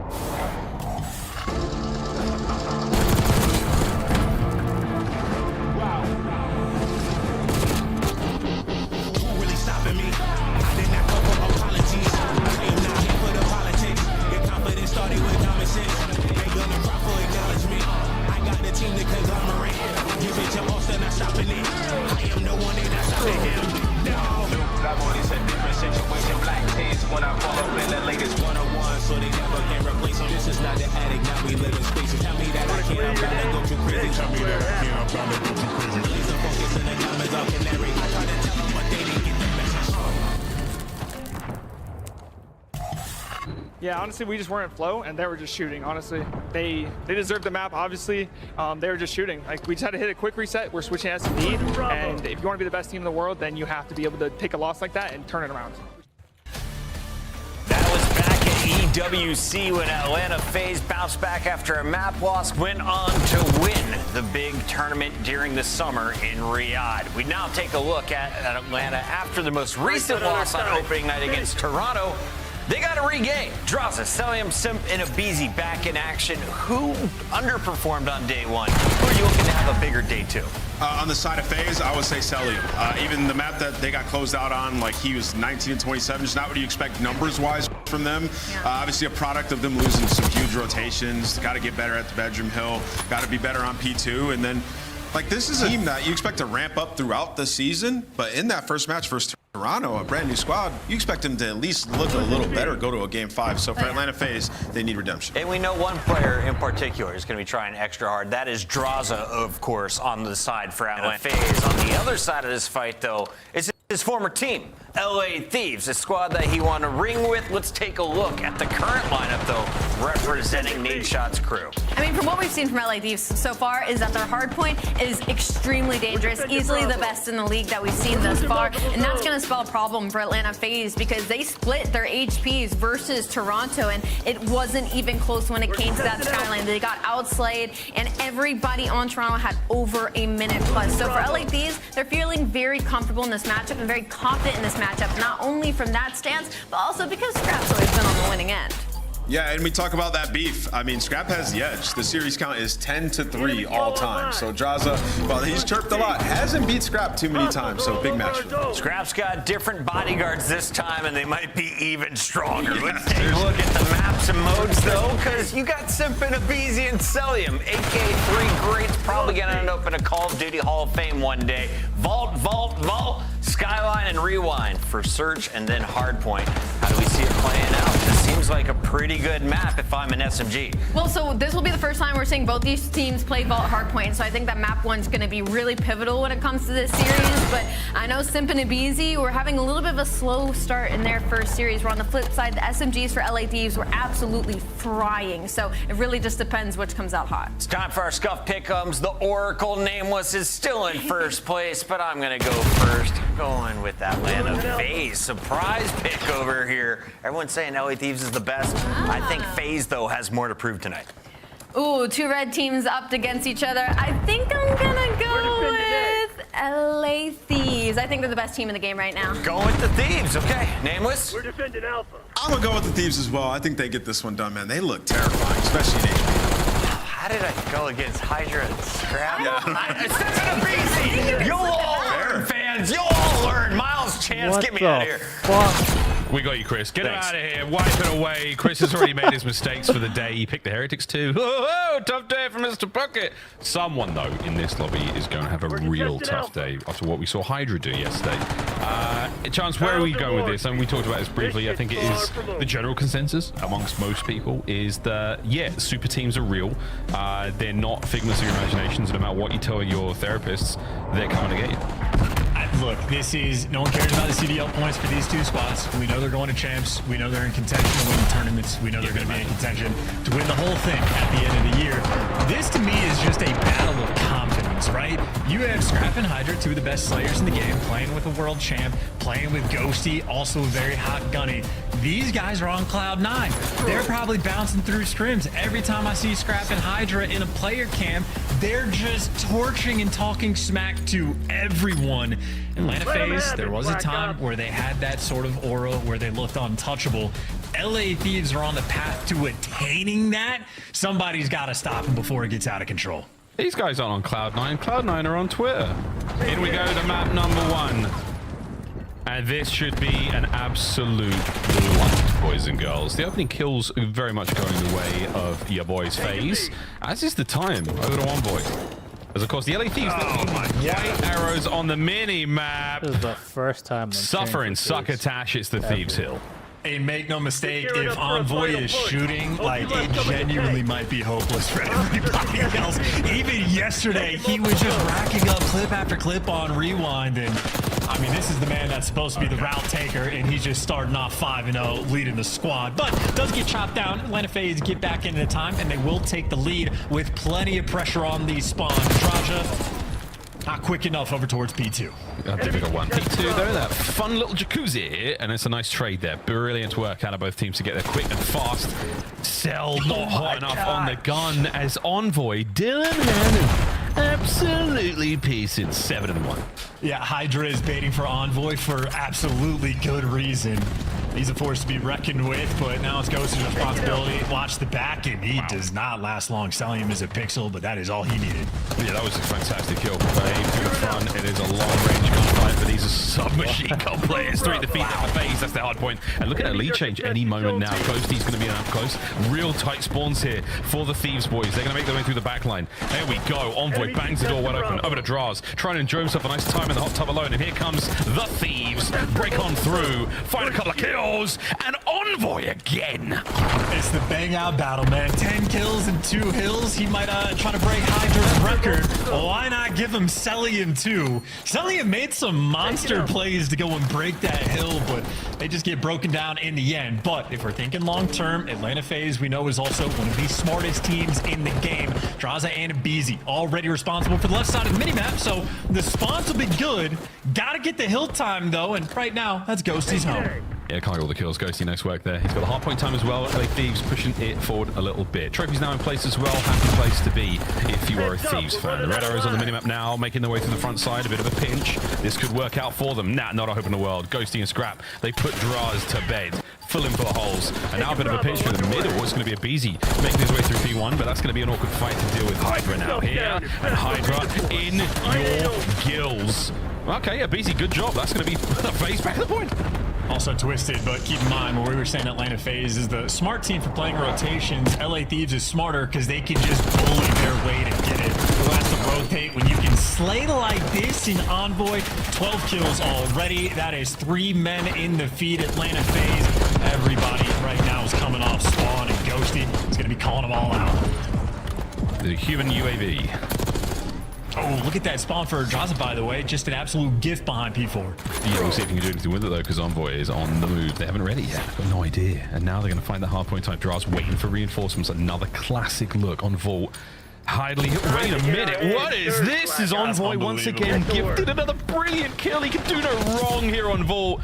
Hydra with the front line covered. Now FaZe back to the drawing board on the attack here. God, this is such a tough map for him. That's honest to God unbelievable. I'd want to hear the comms in that moment just to know if he got called out, because as soon as we think Draza got given a gift, Envoy just starts preempting the door. So that's certainly heads up gameplay, or just a little bit lucky, but LA Thieves taking full advantage. Hydra, by the way, is starting to catch up to Envoy, who has been responsible for the hill time. Singing sweet there on P4, an incredible hill for LA Thieves. And the voice of an angel as well.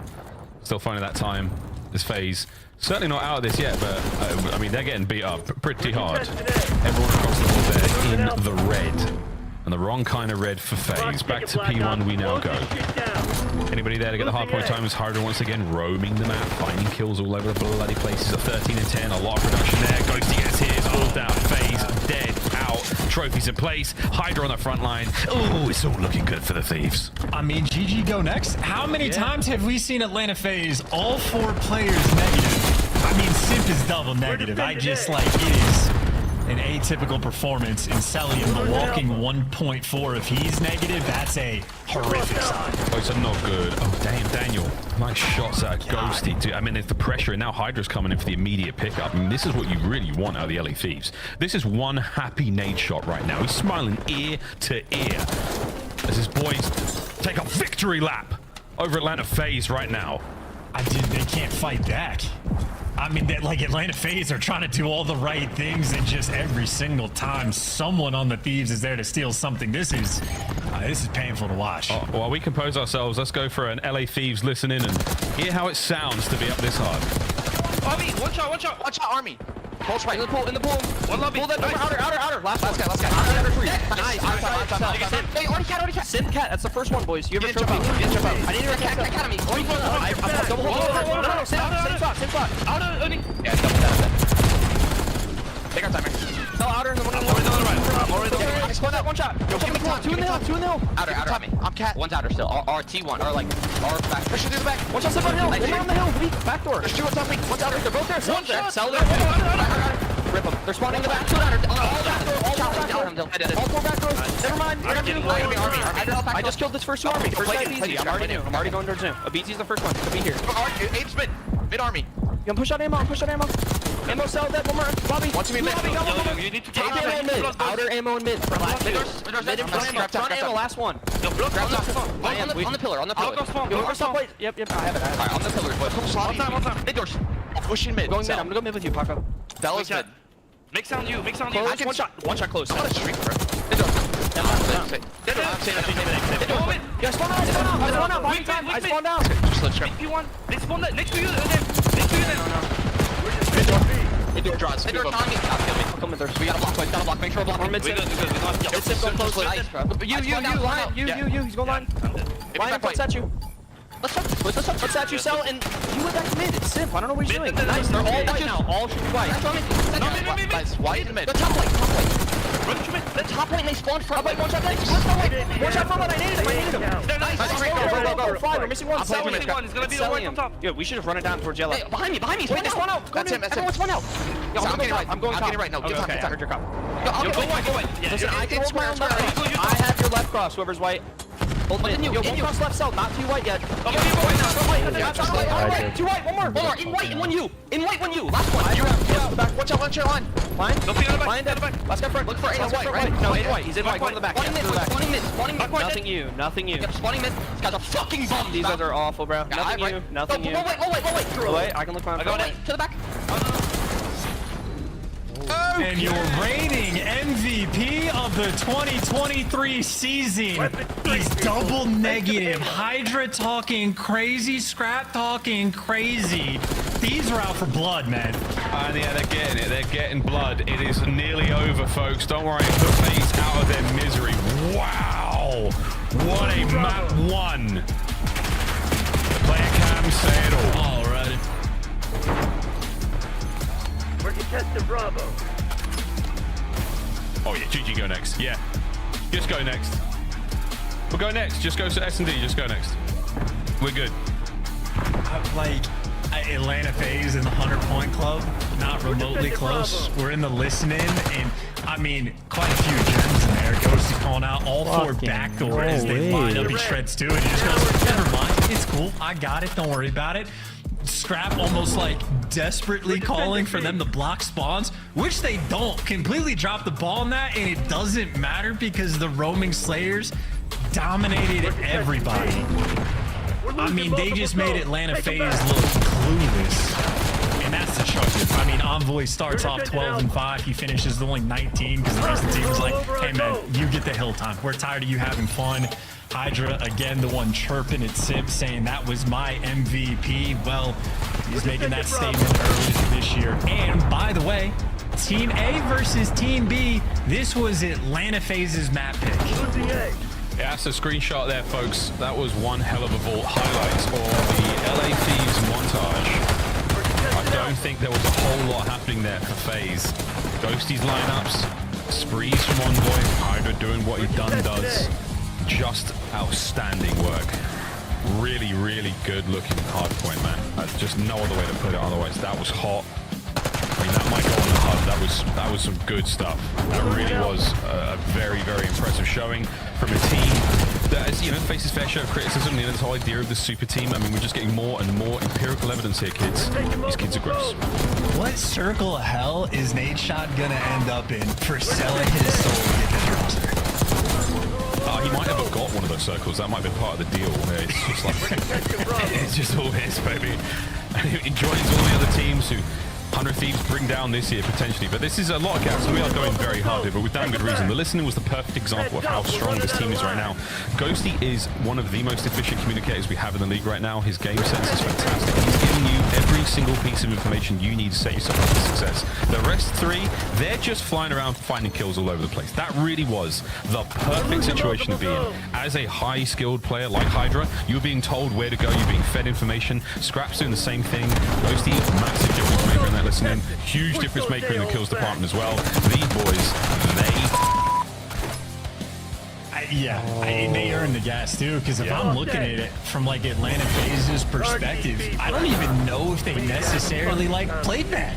Like, they just couldn't win a single gunfight. Like, they're getting spawns, like, they're rotating, playing for spawns. They're early towards hills. It's just every single time they were making these plays, someone on LA Thieves popped a two-piece. If you get the spawns in the back, there's always that extra pressure. Like, I don't know if I could really criticize anything on the game plan front from Atlanta at all. They literally just got handled in a way that I don't know if I've ever seen before. I don't know how many 100-point clubs Atlanta FaZe has ever been on the receiving end of, but it ain't many in the CDL era.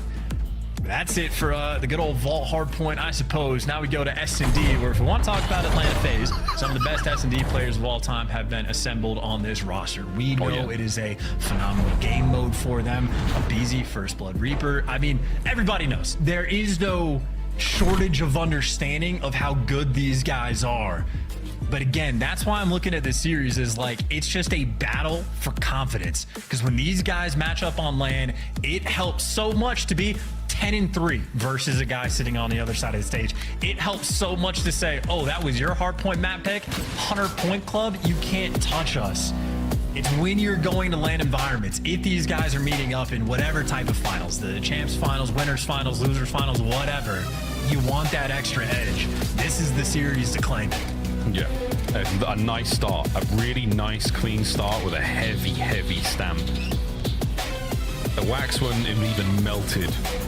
By the time a major rolls around, you're reminded that this was the kind of beatdown you got. Skyline S&D, again, a fast one, folks. Should be pretty decisive. We'll get to the vault control in a moment.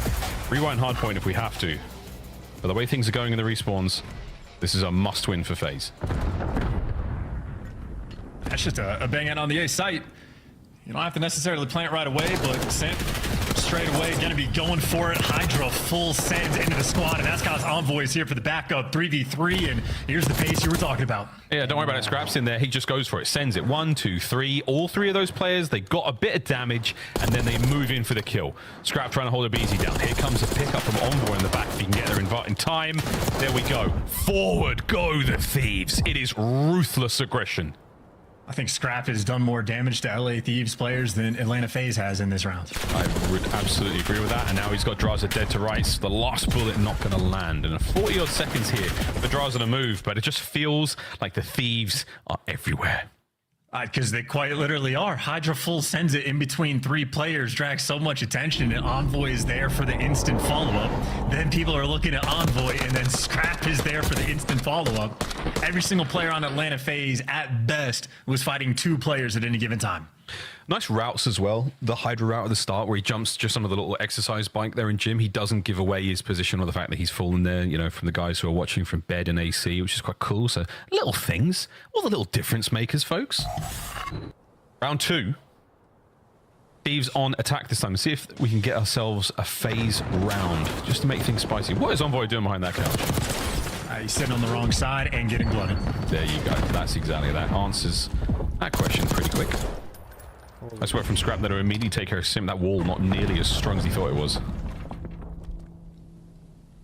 Down low the boys now go. This is a bomb plant on A, by the way. Yeah, and a fast wrap. But no one's going to be on this side of the map. FaZe are completely vacated. Scrap on the deep wrap once again. Nobody home. Hydra's going to find his, and now it's a 2v2. They're going to spend so much time looking for him as well. Draza just took a route, and Selim started moving towards the bomb, and this would be a 2v3 clutch. Granted, a 3v3 with Ghost getting the bomb down, but nothing you can do. Not a moment of hope there for Atlanta FaZe. Yeah, very, very comfortable post-plant position there. The 2-man route through vents. It took a while to pay off there for Scrap, but in the end of the day, he gets his kill. That's all that matters. Hydra in the close range position here on bomb. He knows it's Draz. He knows he has an AR. He wants that close fight. It's never chalked. Are we sure? Early days, bro. Science. I might DM Hydra and say, hey, man, do you want to carry me in rank tonight? He'd do it. He's great like that. Although I probably can't. Oh, we They're just having too much fun here.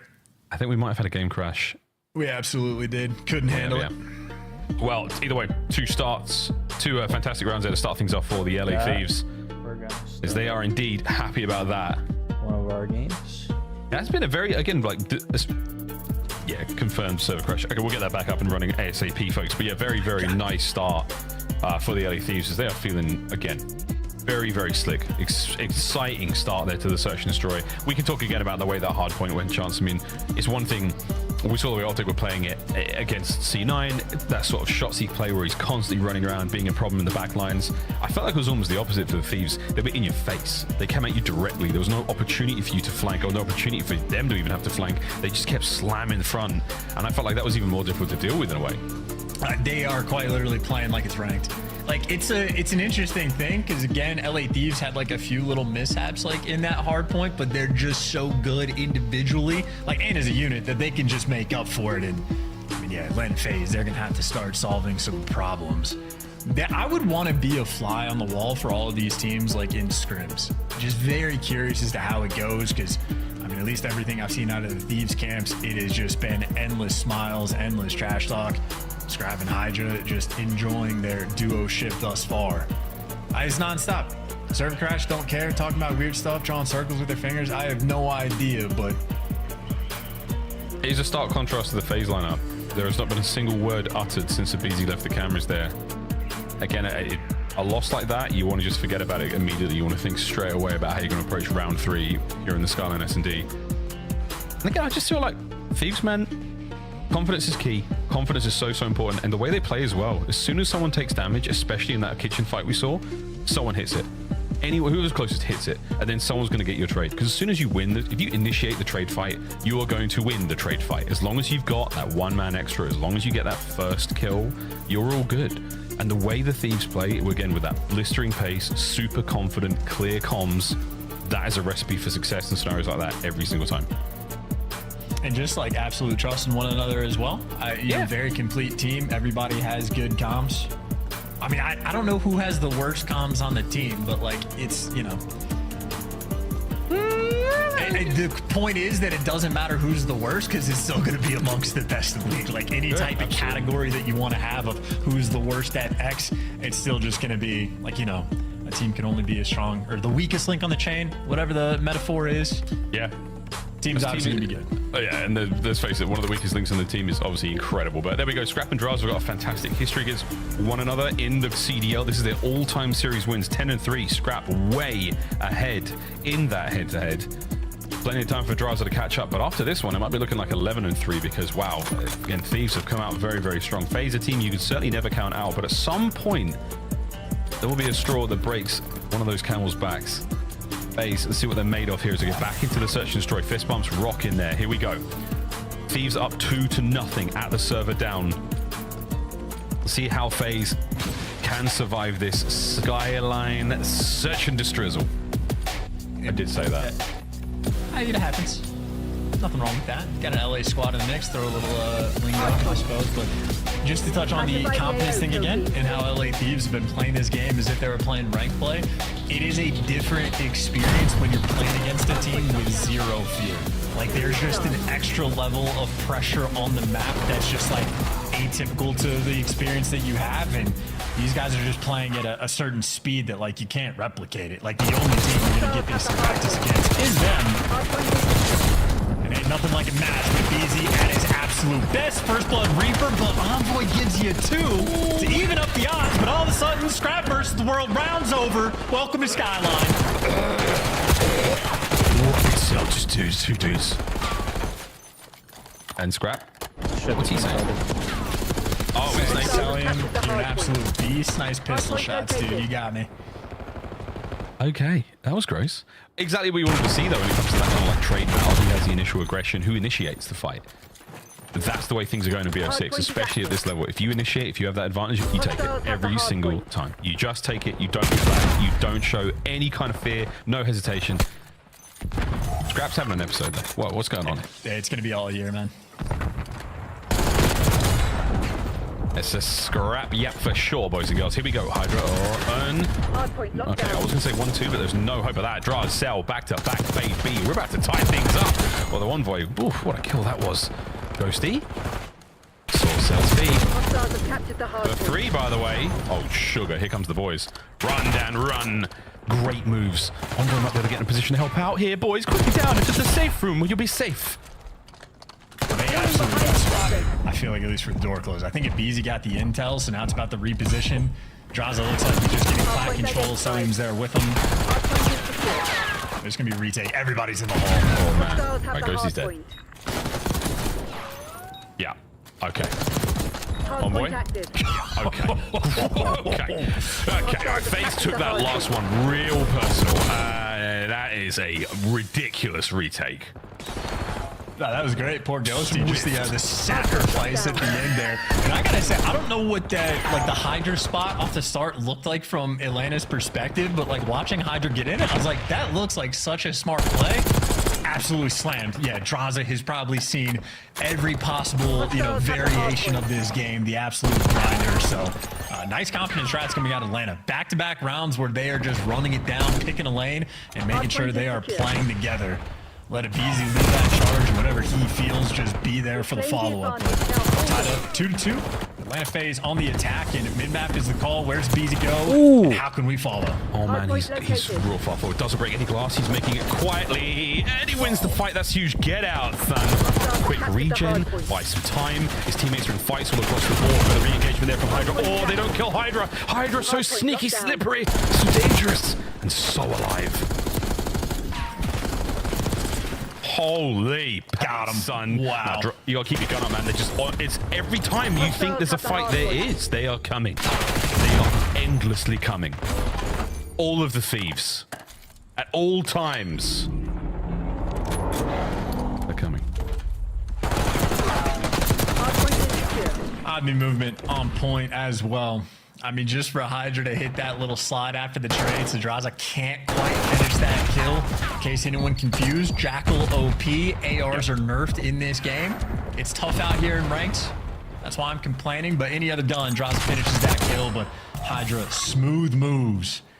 Be able to get that over there. Just hits the instant. All right, here we go. Big hit in the kitchen. Envoy, first blood. Damage. Oh, nice two-piece from Sim. Any more out of this life? Nah, that's the round. See you later, guys. Thieves win. Oh my god, yeah, the bang outs on the A site are nutty as well, and everybody prepared for it. I mean, Envoy, I think, is the one that really sort of, as you pointed out, kicked off that sort of trade engagement, and that's what was taking place over by the bomb site. What was taking place over here was the AR duel, and Scrap handled them in that round. But that is Skyline at its absolute fastest. 12 seconds production, I think, confirmed that one. Wow. Okay. 12.5 seconds, folks. 12.5. 4-2 right now for the LA Thieves. Not going to beat that record, I don't think. Droz is hurt. Thieves all over the kitchen. Here they come. Hydra first in. Ghosty finds his. Hydra. Sim alone. Sim! Can't get it. Another bang out. Yeah, hey guys, let's just 4-stack down low. We'll just win.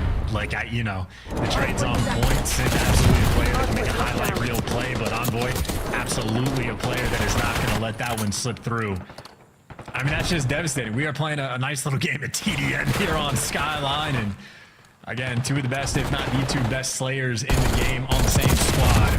We will feast in that environment. Whew. Place for a feast, that kitchen. Nice little kitchen, that island. Do appreciate that lovely view on the side. What a place to live this is. Into the panic room we go, Hydra. Down low. Bad news, though. There's somebody down here with you. The good news is neither of you are moving, which is interesting, but we'll see if Scrap pokes out a little too far, because, yeah, problem, Abizi. Noise, bait, tagged, and he's safe for now. Beautiful work in the movement department. Coverage now from Droz. There we go from FaZe. The trap set and the most delicate of dances. They know the moves. It was a great round. Yeah, it's great reads too. Sim responsible for that down low gunfight, taking care of Hydra.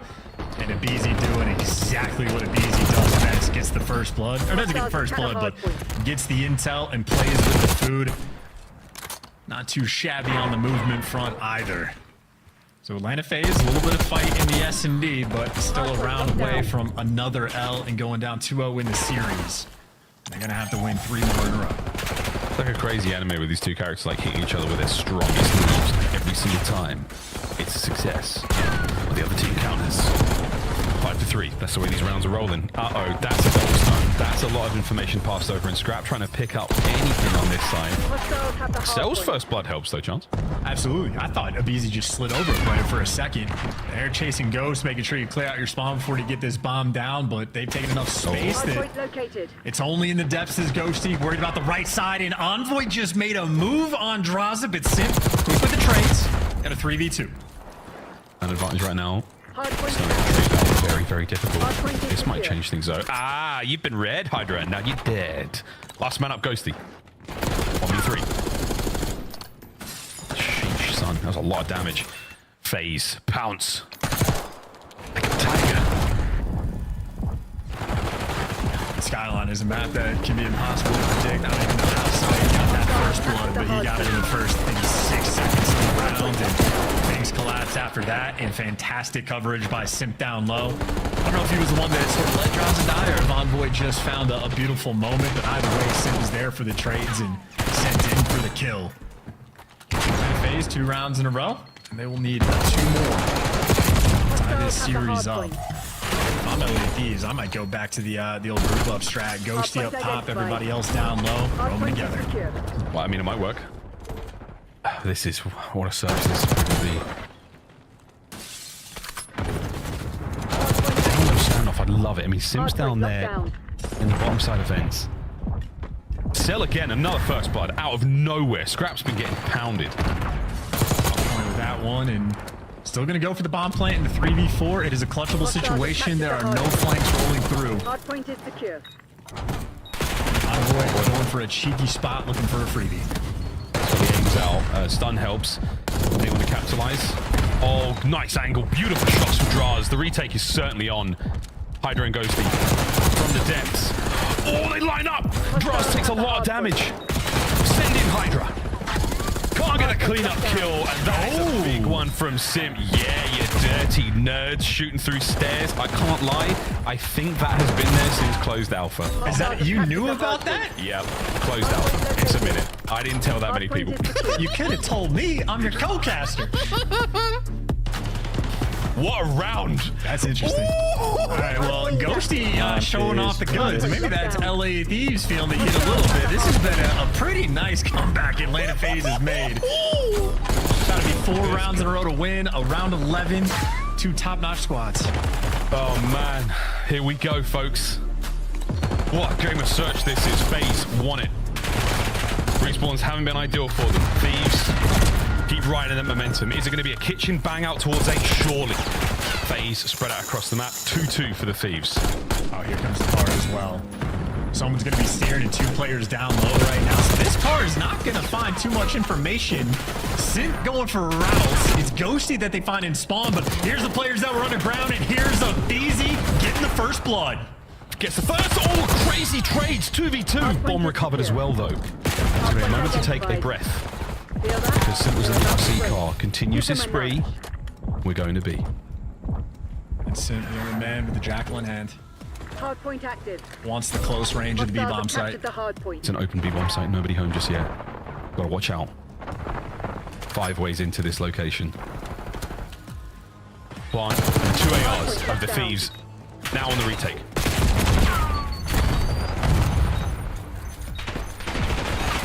Hostiles have the hard point. Scrap strikes first, and oh my god, they literally fall into the lap of the Thieves. They had to do so little to make that right. What a quite ridiculous anticlimax for that brilliant round 11. Oh, that was beautiful. That's perfect from Atlanta FaZe. You had Celium that had Scrap's number multiple times when Atlanta FaZe starts making the comeback. Who shows up in the round 11? Scrap got him.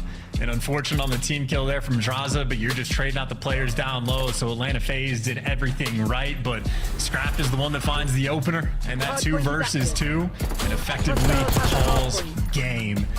LA Thieves up to in the series, and we're about to go to Old Faithful.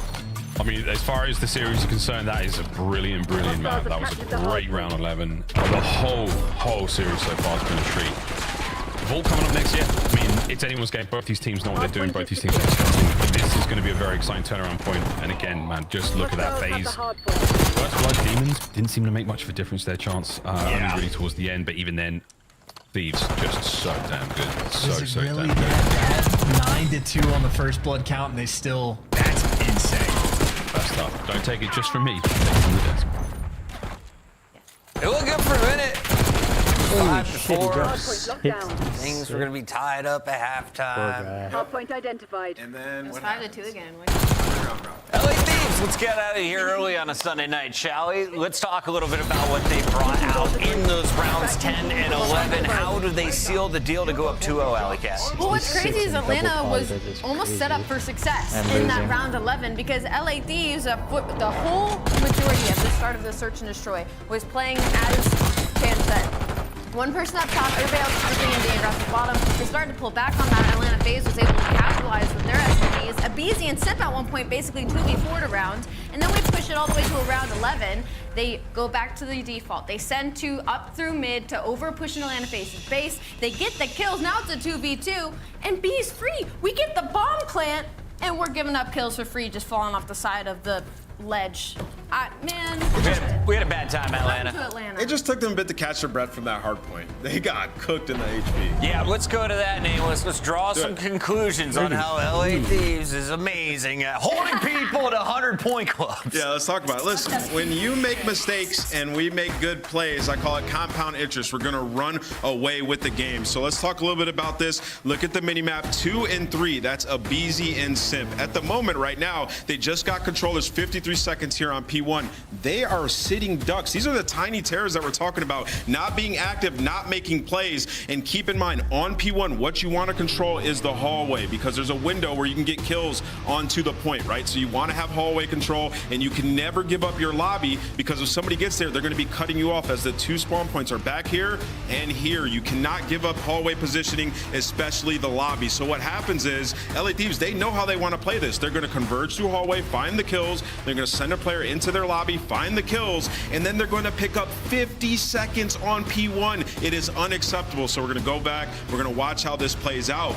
But this is just mistakes on the side of Atlanta FaZe. You cannot camp inside of this hill. You have to be active. We just watched a vault where Shotzi was the guy being active, pushing through, flanking through the hallways. So we see they get lobby control, and then once again, they're going to get into the perfect setup here. You have a player right here looking through your spawns. You have a window. You can retreat back to hallway. You have one watching lobby. There is nothing that Atlanta can do against LA Thieves in this situation.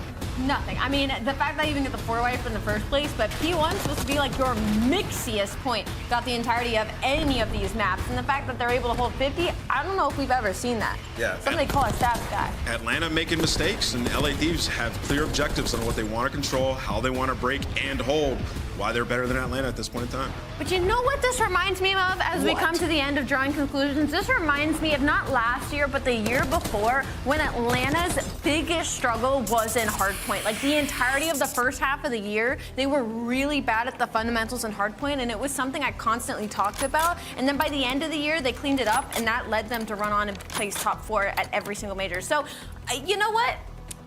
History repeats itself. I don't think we need to worry about Atlanta FaZe. No. Everyone's like, yo, Abizi got up. They're not talking. Oh, be worried about them. They got to round 11. They were up 5-4 in that game. We were supposed to be worried about this squad. These guys just won EWC. Maybe a slow start, but I won't even be mad if LA Thieves finishes week 1 in a dominant fashion as the official best team in the league. But technically, LA Thieves did this yesterday versus Cloud9 and they were up 5-2. Okay. They're currently the best team. That might be an LA Thieves problem. They look like they're the best team in the game. Oh, yeah. But listen, reverse sweep, it's not out of the realm of possibility at this time. I mean, we know who Atlanta FaZe is, the players on that roster. They can come back into the series. Do not count them out. Sim, drop 32 kills for me. Easy, 36. Let's get it going. Let's get it going. Make it 42. Let's get it going. Certain numbers for certain people. Take it away, Miles. Please. I'm loving the fantasy hit today. All of you are having a great time. Who's not having a great time right now? FaZe chance. We got to do vault control again. Both teams solid at it, and we're going to see a fantastic showing either way. Thieves looking pretty hot. Yeah, and something I saw like a little bit of chatter about on the, I think the subreddit maybe, was the idea that like Scrap and Envoy together last year playing with Ultra, they started their year off on just a godlike, I think a 15-1 start to the year. Yes. They had either tied or nearly broke a record for a hardpoint win streak. LA Thieves seems like they have that sauce and then some in the game mode. I mean, they're just consistently 100-point clubbing. I know it's super early. They've only played 3 of them, but I mean, they do Atlanta FaZe. Like, I'm sold. Like, I'm putting my chips in on them being the best hardpoint team in the game right now. So I'm thinking you might have to 2-3-5 them. If you can't beat them in S&D, I mean, what are you supposed to do? Are you going to get 3-0'd, or are you going to get 3-1 every single series you play against them? It's not going to be ideal. Full control, folks. You know how it plays. You know the areas of the map to really keep an eye on. Strap in. This one should be fantastic. Here we go, folks. Thieves on offense first. A little bit of love towards B here from Hydra. The rest of the boys through the middle of the map. That's where most of the FaZe are. We'll see how this line develops as the gunshots start to ring out. You're just having battles all over the place. Hydra opens up the B zone and is already applying flank pressure and making his name, showing up in the kill feed a little bit extra there for the trades. And God, Hydra wins 1 gunfight and it just turns into 3 kills in full zone control. Yeah, full zone control. 2-man stack at the moment as well. Gonna get that B, A zone taken care of. Over to B immediately after that one. Here comes the 2-man hit through the front door. Scraps down, so that's the bodyguard out of the way. Over towards the zone. It's Envoy. The pinch is on. Someone gets 1. Whoa! It's the dive for the second. No kill. 3 players down and a single segment remaining there on A. I think that wall just saved a life. That is not an easy gunfight for Scrap to win. There's going to be 2. Make it 3 down in the feed. Envoy killing like he has a shotgun in his hand, and now he's got arrows chasing him all over the place, and by the time Cell can catch him, Envoy's killed 2 more. Unbelievable. And now Hydra Or unable to catch out those players. Draza finds 2 on the way out. Over to Scrap. They line up for a moment. I think Draza took a tag there. He's beat up, but Scrap not one to over-engage. Going to wait for the boys to show up. He can't get too much done alone from that position. Thieves now on the tactical retreat phase. Push forward. Just taking a route. Look over the middle of the map. Yeah, I mean, he has 3 players sort of in his sight line there, but ends up tagged up 1 shot. Now Scrap is showing off the moves. The disappearing act, and Envoy has his boys back. He does indeed. Hydra has Envoys back as the Thieves all working so well together. Immaculate chemistry now as they get on towards B. 2-man stack for a moment there. Ghosty, the lone survivor, as he does what he can to stay alive. That's a stun hitting him as well. Massive expenditure of ordnance there from FaZe. And great work from Simp on the final kill as well. Good job from FaZe. They hold the line. That is really bold to hop that zone without any trophies, especially when that van hasn't yet exploded. Draws it his 2nd knife kill of the year. I think he might be topping that chart. Very, very possible. Trophy down and position here for Draws. Toe-to-toe Scrap. Long fight. Gets a couple of shots in again. Waiting for the rest of the boys to fight forward. Hydra making that very difficult for them. Here come the Thieves through the inside. Simp's got to go Grande here. He only gets 1. And now pressure onto the B zone. Mains landing. Hydra's got to be tagged up. And Cell got baited by that comm, and everybody is falling. Easy win there for Ghosty. It is a triple stack, and Sim can't even flank in time. Just like that. Perfect coverage, and again, 3 down at the worst possible time there for FaZe. The Thieves getting it done. The palm tree coverage. I think it was Scrap laying supine. Managing to stay alive. Just perfect timing there. On that approach to B, they get so much damage in Draws in the top window. It looks like both teams there on the opening round, but ultimately you take that 1 window of opportunity, you get it. Thieves, good job. Yeah, an offensive win. Again, we don't, the data is not fully collected. Frankly, actually, we've played so many vaults. Maybe we do have good data on offense versus defensive rounds, but very few reps for any individual team. I'm expecting the map to be defensive sided. I don't know what the ratio, maybe a 65-35 in that ballpark. So an offensive win, certainly nice. It feels quite even most of the time, but yeah, now let's get another data. Honest Abe, into the feed he goes. Ghosty was up next, but very much ready for that fight. Sim looking for the trade. As FaZe managed to get on towards A. And again, now jostle for control over the inside of this palace. In and out hits from Sim. Mid-map wide open now. Thieves break in. Atlanta just not really able to get any sort of stack going. They're having to check every single corner. Sim spent so much time in the hallway. Well, now he's made it to the other one. That is 3 in the feed. Envoy last man standing. You got Draza pushing up for the spawners, but unfortunately for him, Envoy killed his team. And Draza can't even get 1 before he gets sniffed out. Everybody on Atlanta back in spot.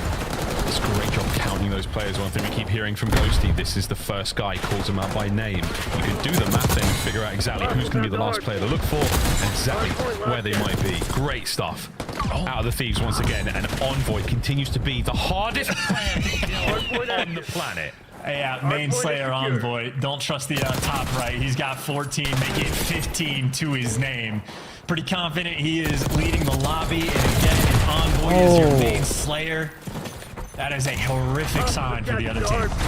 Yeah, that's good looks. Paused on A. 3-man stack right now for FaZe. Might be 2, hard to tell from this angle. Envoy's pinch taken care of. That's been the absolute name of the game, making sure the A zone's safe. Sim can't get 3. This 2 will do for now. Scrap trying to make sure that the front door is all good. Don't let FaZe get on towards B. That's Ghosty on the top side of the minimap as well. A lovely setup right now for the Thieves on defense. Simp won the big one, but does get traded out. But Atlanta FaZe has opened up different sections of the map. Draza opening up line. Hydra having to wrap back, so you're giving up all the B Street control. We're playing for the center. Celium gets caught with elite shots coming out of Hydra. Oof. These guys, yeah, they're built different. Yeah, really, really great gunfight wins. Envoy again, knowing full well that someone's behind it. It's a BZ on the rat. Which direction he takes, though, which exit from that building he takes. Oh, found. Caught. Soon to be dead. Okay. No meat shields yet, by the way. We haven't seen a single one yet. I thought we'd see more in the opening weekend, but alas, a long season ahead of us. Fred, I know you're listening. Give the people what they want. 30 seconds to go on the round. 8 lives left here for FaZe. Yeah, they're gonna make it to the zone. I don't see any trophies just yet, so tough to get on it. You're gonna have to dodge some nades, and that would be the car bomb that you gotta be worried about. Okay. Sure, why not? Okay, that is that, folks. 3 down for FaZe. Envoying your spawn. He's going to be able to push that line out perfectly. I don't know, mate. This could be the one final chance for FaZe to get in, or will be a lineup for Hydra. Catches one. Immediate pistol swap. The second kill is definitely here for him. Still an opportunity. Gone. Thieves. Hardpoint active. Ruthless. Hardpoint locked down. Just another day in the office. Take a sip of water, get on to the next round. 19-11 there for Envoy. Closes out second round here of Control. And it's a hot vault, man. It's a really fast one. This was the start of the round. Really disgusting. Because Envoy's feeling very good indeed after that kind of performance. A world champion and a true demon. I want his perspective on this. He's played on a world champion roster. He played with some of the best Call of Duty players of all time, playing for, like, you know, the Huntsman back in the day. He's played with everybody. He's seen it all, and he's a very smart guy. So I'd be curious as his perspective on this team. Because right now he is absolutely slamming and having fun while doing it. Attacking round for LA Thieves, Atlanta FaZe. Again, I'm thinking defense is gonna be favored on this map. Looking to clutch up in this round. Look at him go. Vying for catwalk control. Nobody home because the bees are just so quick to immediately make it towards the other team's spawn as well. So Envoy able to cause a bit of a problem here. Help out Hydra. B zone. A little bit of love. Perfect reads. Nice snaps out of Scrap. Trying to maintain that B Street presence. You got a lot of damage being dealt now. Middle of the map. FaZe on defense. They're scrambling. This is a wild round from the Thieves. Hey, Van explodes early in the round. Better than when you need it desperately towards the end. So maybe a small win in a sea of losses. Atlanta FaZe handling on defense thus far. If you're flooding up the left side of the map, that means things are not going well. Hydra gets red. Nice gunfight win by Draza. Yes, the trades roll through, but Atlanta FaZe, for the moment, controlling the zone. Yeah, FaZe did a good job again. This is match point for FaZe. This is for the Swift. One of the most in-depth 3-0s I think the organization may have ever received, if it happens. Capture now on. 2-man stack. FaZe. Wipe the middle of the map clean. Envoy looking to pick up a flank. Yeah, Solomon's on point in that moment, but the constant left flood is a little bit too quick, sent a little too slow on that pickup, and Envoy turning heads. A cheeky spot by Draza, though. That's the spot that Envoy used, but it does get traded out. Trades all over the place, and Thieves, for the first time in this round, maybe have the man advantage, but only 13 seconds left on the game clock and 0 ticks of progression. This is their only moment. FaZe, one good break is all it takes. Second seg done. A little bit of pressure now. Even Stevens in the kills department. Last man up for the Thieves. Hydra, and he's been pushed off. 10 seconds. This round is not over yet. He's got to find 2 kills. Get back on the zone. Done. I do declare FaZe may have survived. Oh no. Oh yes, 0.5. We're still in this. You just don't have any trophies. I don't see any trophies, and Atlanta FaZe are swarming. You got Sun going on the flank, Simp able to strike, and there is the point cleaned out. Atlanta FaZe, cool, calm, and collected. Get the defensive win they needed. Now got to string something together on the attack, and I think the way it's shaping up against squads that are on point on defense, with LA Thieves certainly is, you're going to have a strong opening break. You need to be good from the jump. It was an incredibly heads-up play. I don't know who exactly it was. It might have been Hydra. It could have been Scrap number 5. He was running down through Vault to the hop-up, trying to get back to A while all that was going over on B, just to give his team as many chances as possible in that sort of flood desperation moment to keep the round going. But FaZe, quick enough on the kills. Good work from them. 2-1, still match point for the Thieves. What a map. You get a trophy out for the mid hit. Maybe you can make something happen. And yeah, 2 players sort through mid to get hallway control. Trades out and about, and a BZ going to be taking a route because most of his team is fallen. It's the Tears left alive. You got Scrap playing for cuts, but he loses the gunfight. So Atlanta FaZe, that is the opening break you need. You clear everybody out. No flanks rolling through. All guns forward. I get a lot of information passed over by the stuns and nades. Ghosty still stunned. Ghosty with a shoulder, Sun hard to kill. Pick up there from Envoy. Flanks are no in. You got problems with the catwalk side of the map now for FaZe. That's such a good play by Ghosty. I love it. Just to sort of set things up. A shoulder like that, just knowing Envoy will be there for the free kills. That is 10 out of 10 awareness, and Atlanta FaZe had a decent opening break, but now they are back to square one. Only a single tick of progression on that A zone. Yeah, it's great teamwork, man. Trust. Fantastic mechanical skill. You cannot ask for any more than that. Even Steven in the lives. Now FaZe take a slight advantage. Still back on A. We now go. Big opportunity for a stack here. I think they might just commit to it. Guarantee the capture. A minute 48 would be lovely to play with. That's all 4 players on it. Gonna be able to get it as well. There you go. Secure plenty of time and the life advantage. And Abizi's able to pick up 2. You force these players back in spawn. You might be able to make something happen. Number 3, Simp on the map. Looking for the spawners. Scrap there for the pickup, but Atlanta FaZe have cleared out their base as well. So again, no funny business going on. Make sure you pick up the lanes, cover everything, but LA Thieves now back in the driver's seat. They even have the man advantage. Well, great play out of Envoy once again as well. He fights forward. He buys time in that previous life. Now he's clearing up his spawn. Thieves. You've got a minute 15 to defend here. Fighting forward. Mid-map covered. But watch out for that Draza flank. Wide open street. He's got 2 arrows now looking for him.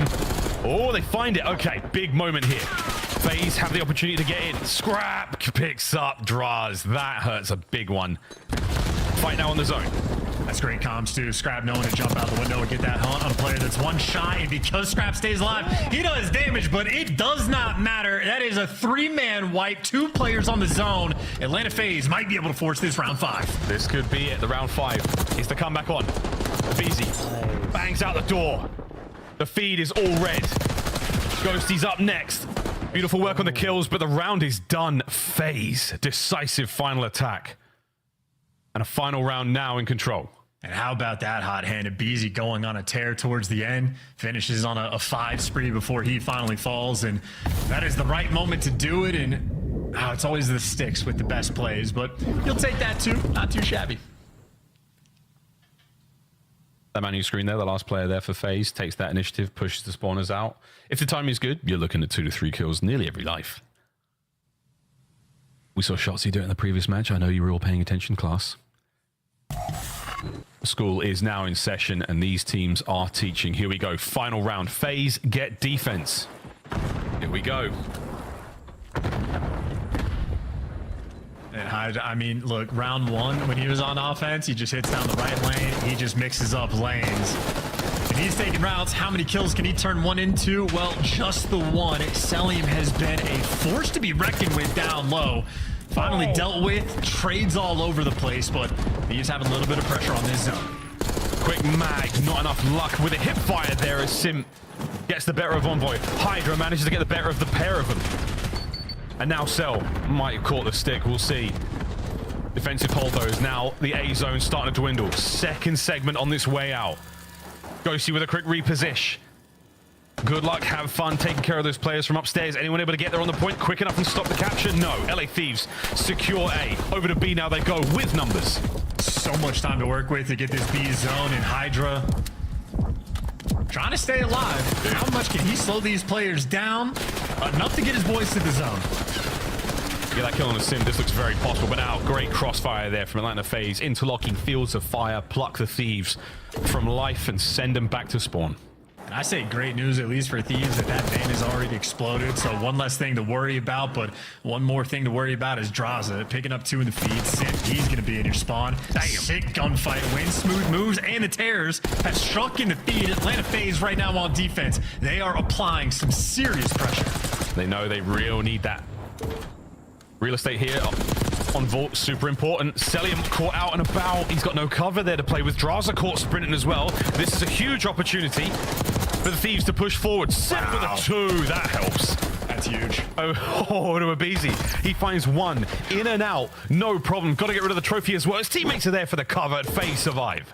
That is a big moment. Simp to bail out. The second 2 players falls. He slows the pace down, just picks a corner.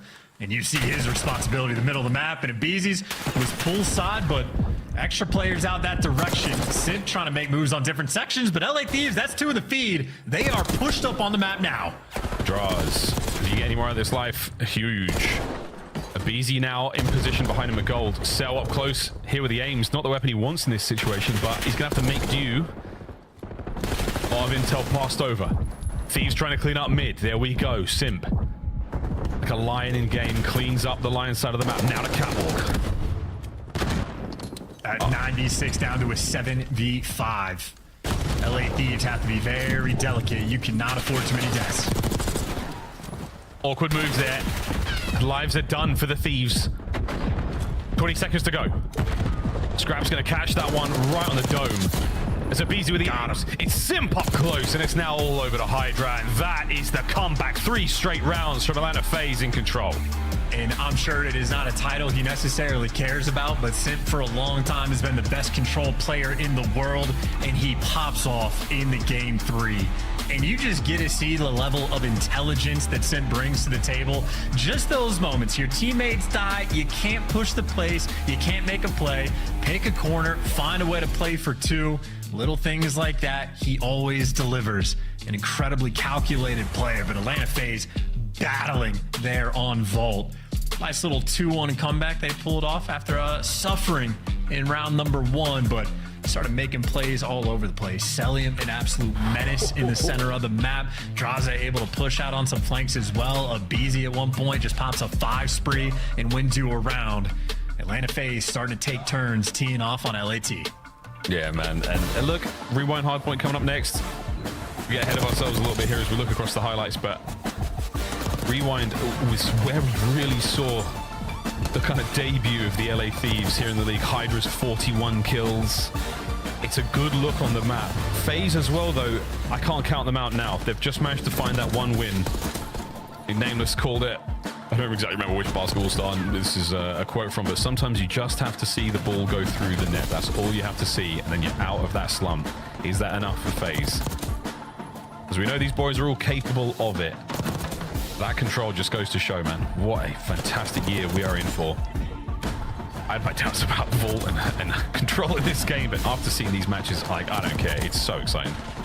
Just such high-level Call of Duty. I think watching these 2 teams in this type of environment as well, I'm just worried about a lot of the other squads in the league of, like, man, Steel start sharpens Steel, and right now these 2 teams might just continue to get even better. Again, an absolute battle. I wish I could remember that quote. It's such a good quote. I know it's a 3-point shooter. Yeah. Kevin Love, maybe? I have no idea. Maybe. I might be able to pick it up for us and send us a text, but I don't know. It's a great idea. I mean, it's the notion that when the whistle blows, you're about to, you're walking back, you just let one go. Just let one go. Get it in the net, and that's all you had to do. You had to see it then and there, and that was all it takes, folks. Ooh, okay. Rewind Hardpoint, though, Chance. First time we saw the Thieves, absolutely mixtape a team. Hydra, this is his playground. This is a map he loves to play. Obviously, long lines of sight. The other variable that is coming into play today is Envoy. His hand incredibly hot. Obviously, a very good thing for the Thieves. What are you looking for here on the map? Well, as you said, Envoy as well, a player to look out for because he was destructive off the rip on this map. But I think the talk of the town is that this is Scrap's playground, and this is LA Thieves' map pick for the hardpoint. So if the idea is that they're the best hardpoint team in the game, you got to deliver on your own map picks. Right now, they have just, I mean, their average win is by like 160 points or something along those lines. So these guys have been utterly dominant. So we know we're going to get the goods out of LA Thieves, and we know they love Rewind if it's going to be their map pick. The question in my mind is can Atlanta FaZe rise to the occasion? Battled in the control, and as you said, they have seen that ball go through the net. You can wash away that skyline, put it behind you, but I just know if they crank up the heat on this hard point, Atlanta FaZe might feel the burn. So cheesy, so corny. That's what I do. That was good and corny. Yeah. Low odds FaZe wins this map, but good stuff. We'll see. Thieves, a moment of contemplation before we get into this hard point, put their skills to the test as the hard point team of the league right now. FaZe, a thing or two to say about that. Man, what a way to start off the year. These 2 juggernauts going at it. We find out if this series goes the distance here on Rewind. Very, very strong showing on Vault. A nearly impeccable showing, actually, I think is one way of putting it. But can Envoy replicate that performance? Or does he even need to? Alongside Hydra and Scrap as the Slayers here for the team. We'll find out. FaZe, have we awoken the beast? This is the last chance for them to stay alive in the series and at least push that Vault. Because as we've seen from Search and Destroy, relatively evenly matched. This is going to be good. All what I know is I saw a poster on the wall that said never bring a knife to a gunfight, and I know the observers are rubbing their hands together and being like, we're waiting for our moment. Here we go. Oh. Hydra in onto the point. Finds his first. As the rest of his team kills all dead for FaZe. Bad looks, that's all up for the LA Thieves, and that's the time, and now full awareness of spawns. Yeah, not even a moment of hesitation for Envoy to snap in position, and Abizi has to take a long route to take him down. And you saw the stat, Atlanta FaZe in CDL history has only been a 100-point club, well, now 3 times. So that's the level of pressure that LA Thieves have in the game mode, but Envoy feeling that pressure now. He is being hunted down. Does get some nice help from Scrap, but ultimately Simp has flipped the spawns. Atlanta FaZe, well, they're in the driver's seat for the rotation, but they might be behind as well because those 2 players just spawned out. Yeah, long journey now. If Draz can find a kill. Nice. That certainly helps. Hey, Cell gets this as well. So left-hand side on the minimap, a little more dangerous. Do they account for Envoy? The answer right now is not yet. You know he's here now. Envoy finds his. Ghosty gets the kill as well. And now the dance is on. Simp gets it. For how long, though? He is going to get hunted. Simp does give you an extra one, but Envoy eventually there for the trades. And keep in mind, this is Atlanta FaZe that put all that extra attention to going for this rotation. And it's 25 seconds in before they're able to stabilize, but they do in fact stabilize, able to get some of that time. LA Thieves working through the front. Nice shots from Scrap there. Selling Draz back from the back line. The aims ringing. 3 Beautiful. dead once again. Taking turns at wiping each other off the face of Rewind. Oh, look at that spawn, though. They're not even going to go for it. They don't want to fight for the 15 seconds. LA Thieves, they're going to be playing for this rotation. And you can already see guys like number 2 on the minimap, Abizi, fighting Scrap potentially for these spawns. And Scrap is going to depths to make sure that they stay ahead of the game. But Scrap, well, he's going to have Draza and Abizi to deal with. There's just Abizi now. They're a lot closer than he expected. Here comes the counter-attack from FaZe. Can they get an early break and manage to secure some time? The answer is possibly. How are the nades looking? Trophy in place finally. Draza Scrap over by Trash. And Draza managed to walk over the win here. And what a turn, but no! Thieves come out on top. This is how you know it's high-level Call of Duty, though, where, like, every single fight for rotation takes 20 seconds before things get stable and you really get into action. And Atlanta FaZe were the ones that fought so hard for the spawns, and it took them this long to really get firm control of the hill. Now the kills starting to flow their way, and they're set up long-term. Honestly, ridiculous IQ to shoot the card and make it explode to get the kills in those moments. Atlanta FaZe now barely have the lead. This is as good as it gets. Yeah, barely the lead over the Beepers. FaZe are in first. The Thieves on the prowl, though. 2 through the front, 1 through the side door.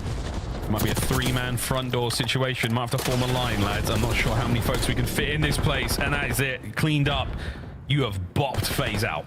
And how bitterly painful when at the start of P3 they spent 20 seconds fighting for the spawns, and Thieves on the top of the hill just walked straight in. Granted, Atlanta FaZe, because those 2 players did such a smart thing, stay alive in the back, wait for your teammates to get back in the mix. They get that control of the hill again, but this is quite literally, I mean, this is the best hardpoint map already that we have seen this year. These 2 teams are getting after it.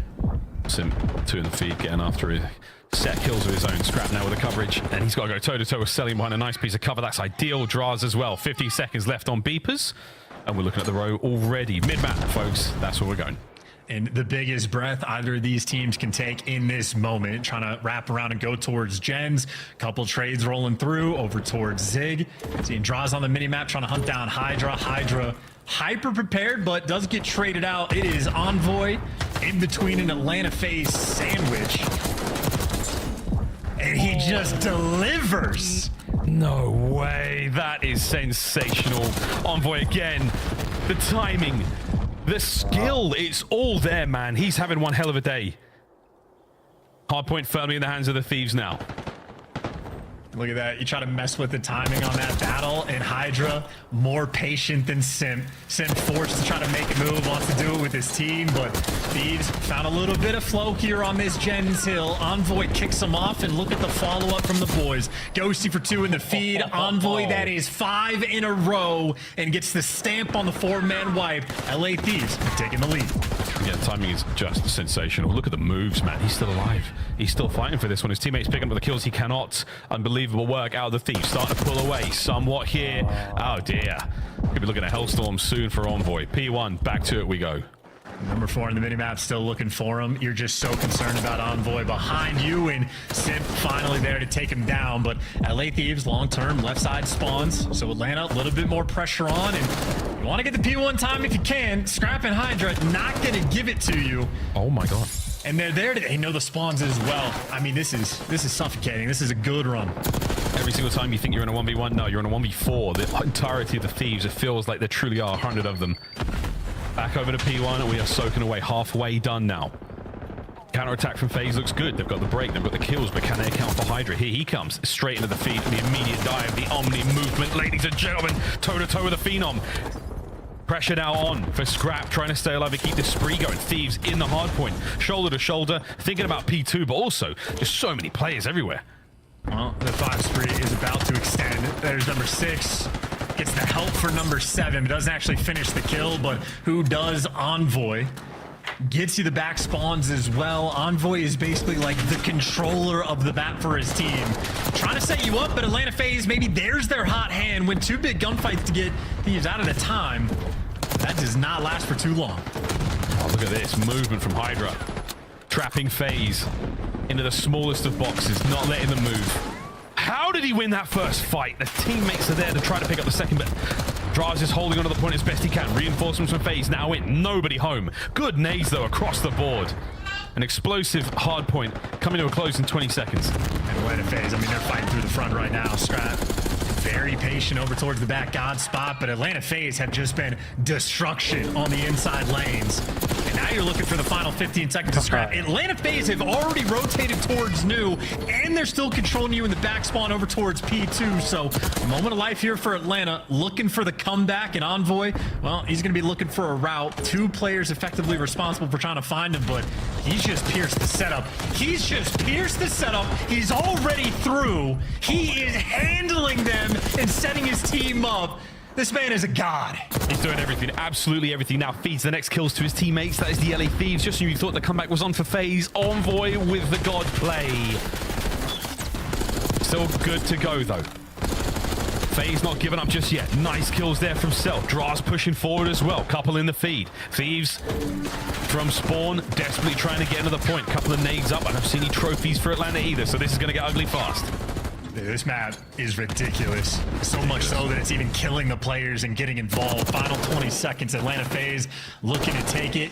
And one player for LA Thieves has been forced to spawn out. So all these trades are going to be interesting. Look at the minimap and where do the dominoes end up falling? It's parallels and maybe a base race to get to this new time. And Scrap just creeping forward, trying to catch out Simp. No problem. Ghosty's there for it as well. Beaker's now ready to rock. And the Thieves, they are behind the counter. Ready for action, here we go. FaZe trying to attack in from the outside, but they've got so many members of the Thieves here. Hydra causing problems in the middle of the map, slowing down the reinforcements. Ghosty at the front door, Envoy on the back door. FaZe trying to peel them apart. You need this to work, though. You are down by 30, and that is not the start. Oh, it works if your name's Envoy. Backdoor now is going to be an issue. Not for Ghosty. Perfect comms. Celium finally gets the break through the front, and that's 30 seconds you'd give your life for. That is an unbelievably difficult break as well. Celium and Draza go crazy to make that happen. And to be easy, 14 and 20 is the standout player in the lobby in terms of struggling, and it's because he's taking long-range gunfights against Scrap like that. Atlanta FaZe had a battle to try to get this Scrap time, and Celium will shut that door. That is a 5 spree when you need him the most. An unbelievable moment and a turning point here potentially for FaZe. Let's go through listening on the break.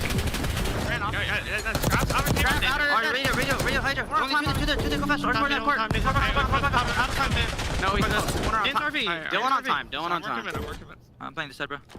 Heard that? Well, yo, RV, guys, RV. Let's come to R. I'm trying to challenge. Our team, Dill. Okay, got time, Dill. More time, watch out, Paco. Left side. Right side, nice. Alright, Dave's on time too. He's inside. I'm taking mid. You're our side. Yeah. Stun it again. Do now. Our court, come on. I don't see my court. I just want that, bro. I just want Chris. Top on me. I got 20. Watch out. Nice. 4. I got time. 18 court side. 18 side. 18 side, bro.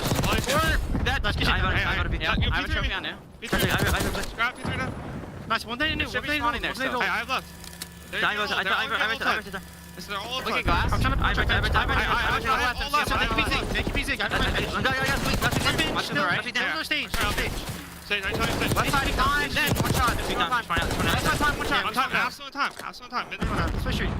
On your street. Shoot that. Nice. Switching court, son. Dead. We're dead. Breaks on breaks in what continues to be one of the most unbelievable hard points we've seen yet, Chance. I mean, how about this battle? Atlanta FaZe get a 4-man wipe. They get control. Thieves take it right back, bouncing back and forth on P1. But look at the feed now. 2-2 split on either side. But look who has the spawns for new. Atlanta with that advantage. But the time, the game, Thieves can win it on P1. Oh, not anymore. Just managing to stop it. But the problem is, you got to get real close with scrap shooting like this. Dangerous moment right now. Time essential. Envoy sneaks in, grabs a moment here or there. Rotation to P2 done. FaZe now in position. Have they accounted for Hydra? They could not. The flank is now open. I've got no idea how he found that kill. Nice. On the minimap, that makes no sense. But Celium, he's been a hero once. He's got to be a hero again. LA Thieves on the time. But that is the 4-man wipe. 243 to 210 in that moment. Thieves on the prowl. Perfect swap of placement. Here we go. Once again, another pinch from Hydra. Through the front, we now go. Time ticking away for FaZe. Hydra's pinch. Will it work out? No, he's been spotted. Has he been dealt with? He's in. What? To get the kills. Okay. Doesn't get enough. His teammates lose the front, so we're looking at a lead change momentarily. My God, what a hard point. Thieves have to contest for about 4 seconds, or you're gonna get him off the time, and Scrap with the nade gets him off the time. You're still gonna have to contest for at least 2 more to force the rotation. Atlanta FaZe can still win it here, and Celium wants it.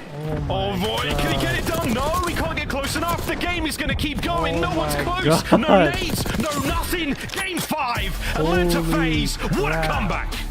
Blackout That was 6, the best baby. map. It's gonna be a good year. My kid knows the deal as well. Oh boy. What a matchup this is. It was all smiles, all fun and games to start things off, and then life comes at you real fast. Game 5 between these two teams. To close out this opening weekend, you could not have written it better, COD Gods. I tell you, I don't know what the community sentiment is, but for me, I mean, you know, on a non-LAN match, one of the best hard points I've ever seen. Like the implications, it's only 10 CDL points technically, like whatever on that front, but like for just sheer litness, one of the best hard points I've ever seen. It's a different kind of litness test. This litness off the charts right now. Look at that turn. Wow, man. Who's the best hardpoint team in the game? It's one of these two, especially after matchups like that. I mean, the last few moments of that game, the last turn, Hydra somehow winning that kill on the flank, allowing both teams to break each other in identical scenarios either side.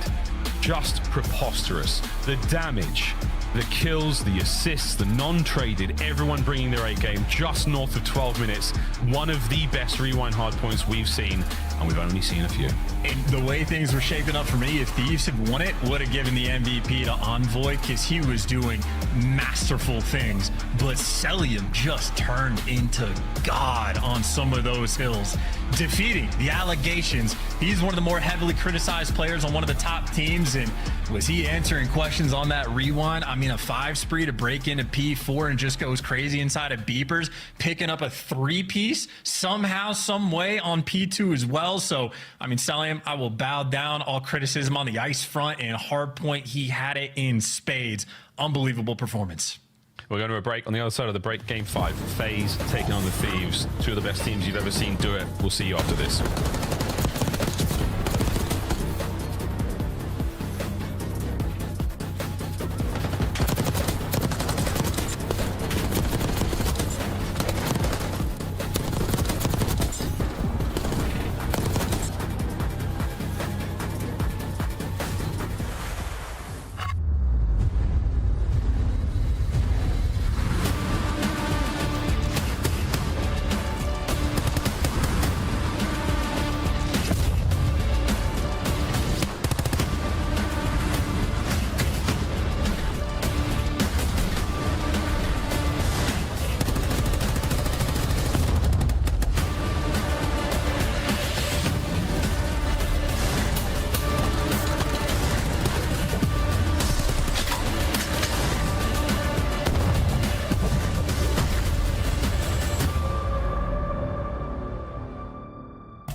Always clap and applaud the homies while they defuse the bombs. That's what emotes are there for, boys and girls. And we'll see if we catch any emotes, highly doubt it. In this Game 5, Atlanta FaZe on the reverse sweep of all reverse sweeps against a team that was seemingly unbeatable. But yes, the gods bleed. And boy, do they bleed, man. These last two maps, Charles, have been absolutely spellbinding. FaZe, Thieves, Game 5. Let's go. And I tell you, man, this is a matchup we are going to see many times this year, and confidence is everything in Call of Duty. The way this series started, and Thieves went up 2-0 in the control. If they close it out there, we saw the player cams. Atlanta FaZe looked like they were dead inside, and Scrap and Hydra just falling in love with each other in the cams before our eyes. We saw them go into the Game 5. No smiles on anywhere on these two teams. It is all about the business of Vault S&D. How well do you plant the bomb on A? A bomb site. If you played ranked, you know what we're talking about. It is very, very close quarters indeed in there. A little bit of water just to add to the effect of a bit of splish splash. No one's taking baths in there though. They're all getting showered by nades right now. As our opening hit comes to a quiet close. And they're just letting Envoy work. Letting him work, but he gets caught first blood. Of course, it's Tyler Abizi. Yeah, he put in the work, but sadly, he takes a big old hit. Still moving in towards A though for the Thieves. Even a man down. You're hoping for a good trade scenario right now on the inside of the A-bomb site. Double nade over towards A. Gone. Beautiful shot. Simp. Does he know? This might... No, an A plant. Okay. And how's the 3v3? Planted for the door. Dra's trying to take the fight from the outside. Does not want to get in there with those jackals because they are hungry. Oh, the timing there from Scrap. Pops up. Gives his boys the advantage. That is beautiful timing. Now for the 2v3. What can you do when Scrap is making a play like that? Oh, he's nothing. An army.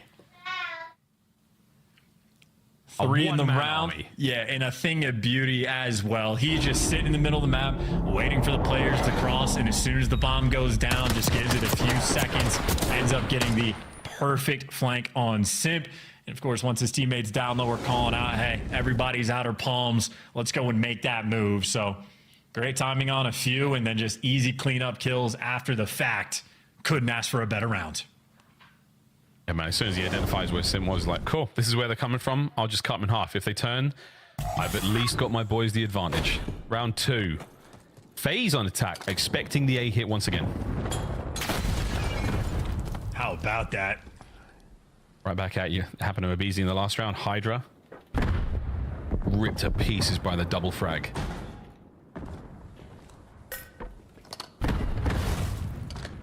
A stun check from Envoy. Nobody home though, so now on the big wrap. Selim at the back. He has the hit point advantage, but he does have the man advantage. Dra's managing to somehow get this one. Scrap takes the fight at the right time. 2v2. Rare moment. Draza didn't know what to do, but still, you got the tears in the 2v2, and Abizi still has his life. They got intel on Scrap, but they haven't seen an Envoy. An Envoy in the back door, playing with his life, playing with his food. That's a world champ too. Dylan Envoy has had a monstrous series. A shining light on a team that is already so bright. And that felt like a sort of a moment of miscommunication, maybe, between FaZe. Abizi's reaction to the player cam, the fact that his back was turned there for so long, an awkward moment as Envoy handles the terrors one after the other.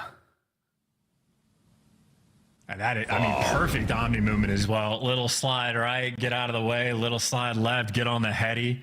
I mean, a perfect movement in a perfect moment in the perfect situation. God, Envoy so good. Oh, he's so good, man. What a series he's had so far. Can he close out strong? 4-0 from Scrap. Is that 2-1 there from Envoy? No frags this time over toward Catwalk. But Envoy gets the bomb down ASAP. Look at that stack from FaZe. I wonder, at some point, we're going to see a round 1 because of the glitched out bomb. He plants in the water, it just goes to the other side, and it's like, it's tricky to find it when you hit the defuse. But right now, Atlanta FaZe are swarming around, waiting for their moment to make this break. There's the shoulders. There's the back and forth shoulders. Someone's going to have to win this fight. Ghosty starting proceedings on the other side of the map. Abe's going to back up. Worried about the flank. I love this. Can he get the kill, though? No, he can't. Ghosty's there. Oh, man. That might be the death knell. 20 seconds left for Selly, and it's going to be 3-0. The Thieves. What a brilliant opener.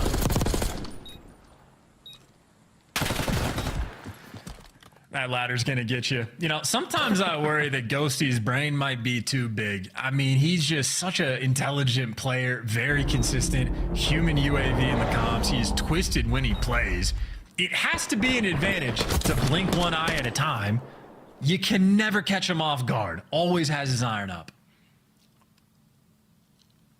A little bit back and forth now from the Thieves. Quick game plan adjustment here. Not that anything has to change, but what do you want to do this round to try to catch FaZe off guard? I'm just thinking now, like, every round has got to be that double frag grenade over towards Catwalk. You have to eliminate the player in that far side. So helpful in the approach towards A. Almost essential. Trophy's down on the outside of pool. And it sounds like something happened over there by Catwalk. By the way, Celium just gets a nasty first blood, super long range, and that is the RC card of Doom. That will stop you in your tracks, but you already got the first blood. Celium has been a menace in that category as well, and a bomb down. It's the intel. There are 2 players down low now as well, so there we go. FaZe getting ready for the big fight. That's a nice win from Draz. 2 players left for the Thieves.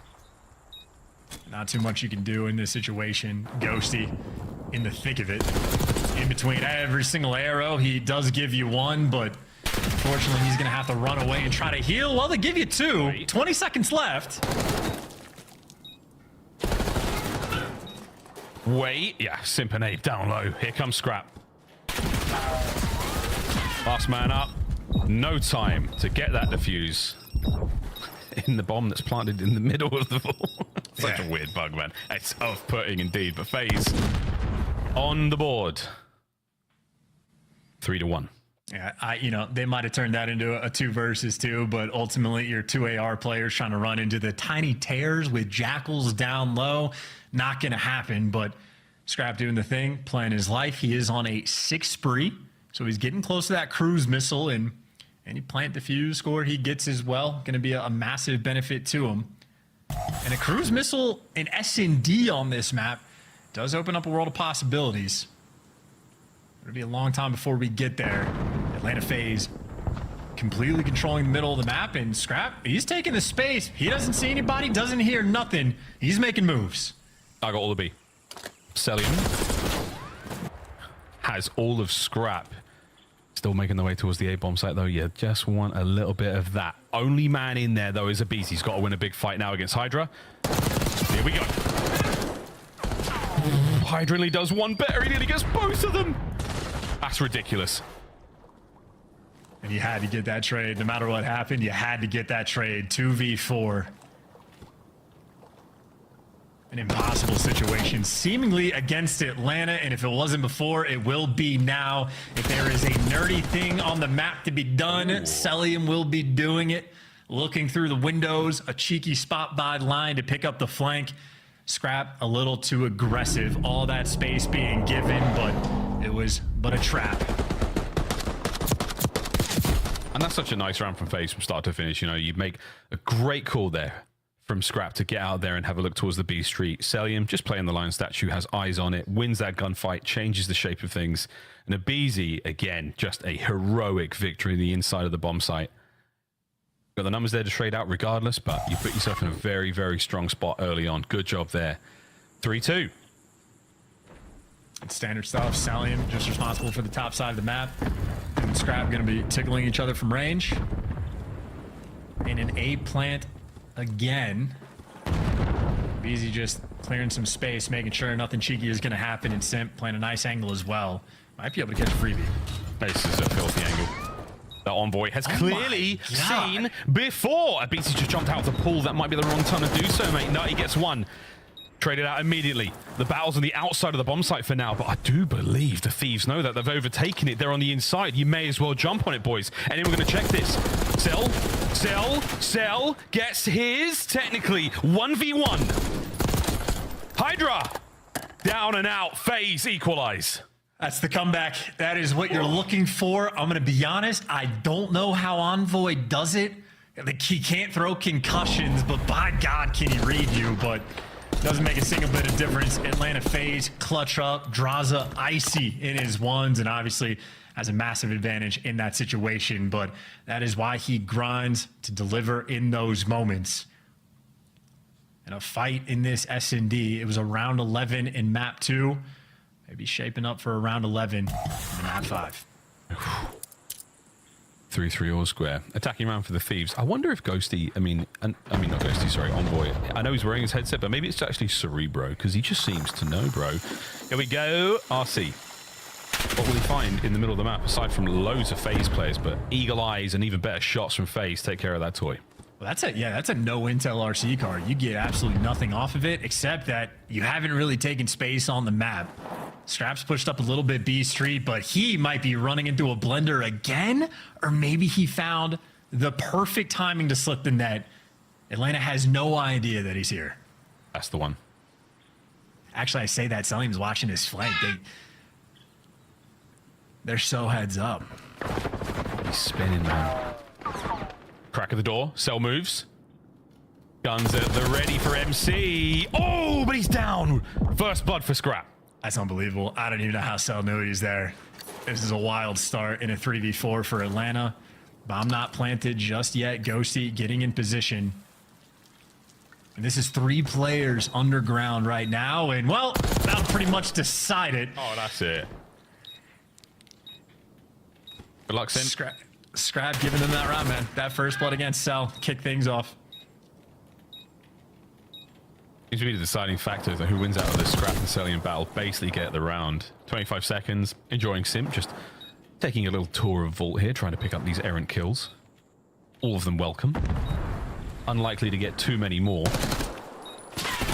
Nothing like keeping the gun hot, though.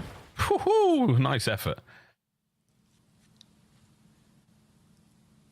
I just don't understand Cellium. I don't know how Envoy knows where Simp is. I don't know how Cellium knows that he's going to get flanked in these moments. I don't have answers for you. The IQ, the COD IQ is off the charts, man. It's the comms and it's the clearance of like, yeah, okay, we don't know where that last guy is. Check it. So what do you do? He just turns around, pre-aims the stairs. Unfortunately, I think he'd already taken damage at that point. That's why Cell died so fast. But crazy, crazy stuff either way. Truly the top tier of Call of Duty between these two teams. A slight advantage here for the Thieves. Can they run the momentum here in this defensive round? Well, looking like a potential another standard one. BZ might have gotten spotted on this route. I don't know how big of a difference it actually makes, but he's got 3 players patrolling this area, and it doesn't make a difference because it's a BZ in a first blood battle. You know he wins. And that's the bomb plant as well. Hydra upstairs. Scrap on the other side, a hole. Scrap's trying to make entry through the backside of the palace. And I wonder... FaZe are giving them nothing to work with. That'll do it, man. Offense is just ridiculous on this map, and these two teams are calculated. And those were some of the fastest fist bumps I've seen from them, Miles. Oh, yeah. The chem is there, and the fire is back in their bellies. They just had to get their asses kicked. In that first map, and the second map, admittedly. It was a great round 11 either way. Oh, boy, here we go. All tied up, 4-4 in this monstrous Game 5. And it was, what, 9-2 on the first blood front, if I remember correctly, in favor of Atlanta FaZe for the map 2 that they lost. Right now, it's been a very balanced effort on the first blood front and has been fairly consistent. Whoever gets that first blood ends up winning the round. These two teams playing at their absolute best, and there's the first blood you're looking for. Driving skills not good enough. That just means Sims back in spawn, and a BZ falls as well. 4v2 with bomb down. How about an offensive round? Oh, Ghosty's got himself such a sweet position here. Wait a minute. You've got to deal the death blow to Sim, though. Somehow gets it. Instant trades. That's a big one. Match point, Thieves. They got the advantage, but they're going to be going into a defensive round. Maybe trying to cook up some late idea, looking for a counter Scrap. You see him motor mouth there in the comms. LA Thieves, they can taste this victory. how sweet this one would be. Can't count out phase yet, though. What wicked dark magic does that team on the top side of your screen have left in them in this round 10?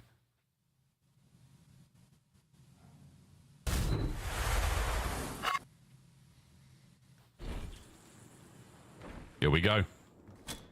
Well, this is what these were cooking up, by the way. Doubling up on the ground, going from Vol to BZ. Is he ready for it? That stun, it's going to tell him there's two. Frag's going to hit Envoy. That's going to deal damage. Oh, it actually doesn't. Either way, bomb plant, empty pockets. The Thieves running shoulder to shoulder. Here comes the hit. Oh, bad timing from Simp. They've overwhelmed the bomb site. They're inside now. You've got to do a lap. We might be sticking the defuse soon. They just got on a world tour. Scraps on the defuse. It's nearly done. Envoy in the coverage. Ah, that's it. Still going? No, Cell's here. Cell trying to stay alive. It's a 1v3. 1v2. Envoy puts them down, and the Thieves find victory. The super team continues to live up to the name. And hopefully, the first of many great battles between these two teams. Unbelievable series. And Hydra, left on an island, just finds the route. In Atlanta phase, the second Hydra got that kill, they made the call, turn tail, and run. Get out of Dodge. We don't want to fight inside this site anymore. And taking down 2 S&D losses for Atlanta, a near monstrous comeback. What might end up just being the best hard point of the year, honestly. Like, that's going to be in contention all year long. Unbelievable series. So much fun. Black Ops 6, we are in for a year. Ooh, are we in for a year? Well, between these guys, Optic, and whoever else wants to step up to the upper echelons of the league right now, we're starting to get a baseline for brilliance during the 2025 season. Wow. Well, there you go. Looking at the stats, Ghosty, the man. A lot of damage dealt across the board there from everyone. Celium there for phase. Bomb plants across the board there. Sim getting 4, all the A-bomb site as well. Abe gets himself 1 as well. We're going to see that a lot this year. I mean, the B-bomb site doesn't get a whole lot of love, you know, but either way, we'll see if that changes. Maybe a positional change, change the site. Who knows, man? I mean, all I know is that was a great game. A great game, folks. More of those, please, Chance. Yeah, you know what I'm saying? More I'm of those, absolutely please. down for that. Dude, I could watch hard points like that all day. Just a clear-cut, higher level of Call of Duty with 2 squads like that getting after it. So much fun. And I know the map 2 wasn't balanced on the First Blood front, but that game was a near, symmetrical scoreboard between the 2 teams. It is all about who can make the bigger plays in the bigger moments. And in that series, it was LA Thieves. Well, that's opening weekend for your casters, guys. Take it back to the desk. Team, how are we feeling after that one? Good. Feeling a lot smarter than I did at halftime, I'll tell you that. Atlanta coming to play in the second half. A much better performance out of the entire squad, but that Game 4, I think the casters nailed it. Highlight of week 1 for us? Oh, yeah. I think the series as a whole was highlighted as week 1. Like, Game 4 was a treat, but even Game 5, like, edge of your seat the whole time. All right, Nameless. Now, at the end of it all, we clearly have LA Thieves 2-0.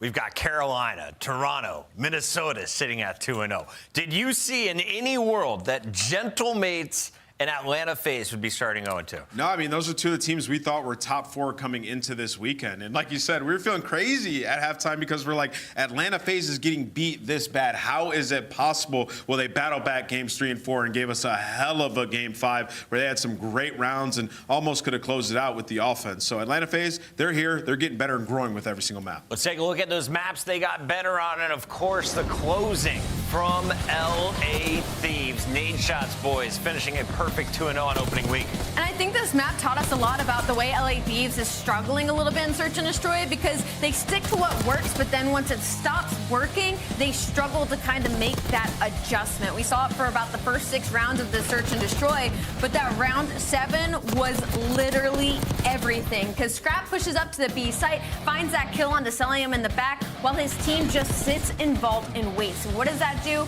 It makes the Atlanta FaZe players think, as we're watching it right now, that they're going to hit the roto, that they're trying to make a move towards B. They get faked out, they get the plant down, and this was a big shift for the LA Thieves. Yeah, you know, and as we're watching these highlights, like, this is kind of what I want to look out for is, like, you have to be willing to take risks in this game just because of how it plays. You see Abizi gets pushed up and gets the first blood on the offense. We get to that final round, and they're on the offense once again. Abizi elects to go down low and kind of, like, traps themselves, and then Hydra makes the play. So which playmaker can get through and get that first blood and, like, impact the round determines who wins in these games. It's a game of inches, and in this one, LA Thieves, they take it. Do want to give Dan Ghosty his flowers as well. Nice double-digit bomb to finish things out. Atlanta FaZe pushing Thieves in a game 5, but after 10 rounds, it's LAT finishing on top. Let's revisit some of the best moments from this one in our ranked.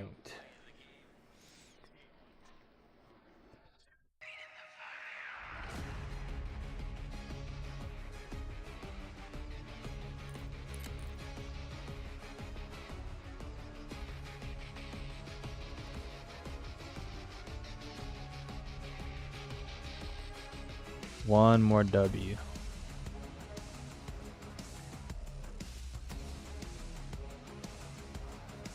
Oh, I don't know why I'm so tired.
Hardpoint.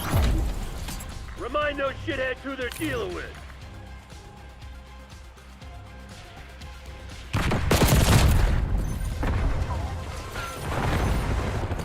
Hostiles have the hardpoint.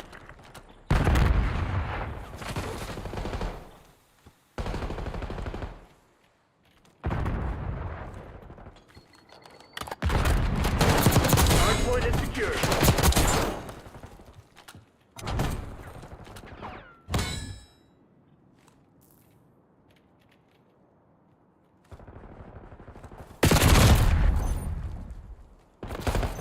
Hostiles have captured the hardpoint.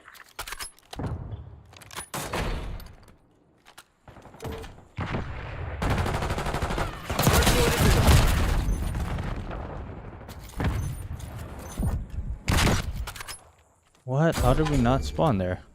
Teammate is in the spawn. Hard point is active.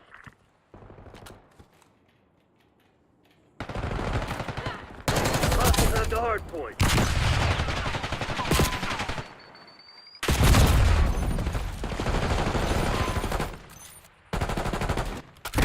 I don't get this.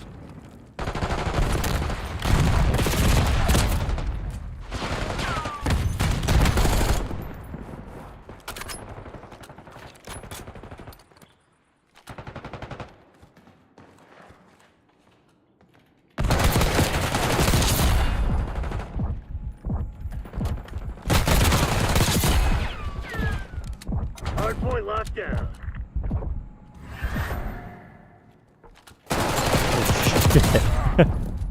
Hard point located.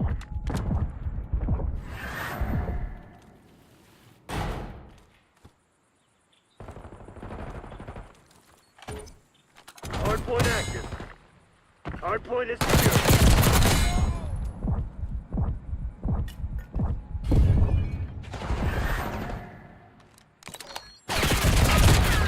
Hostiles have captured the hard point.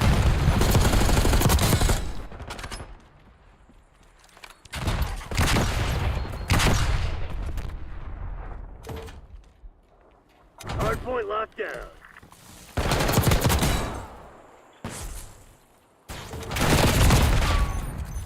Hostiles have the hard point.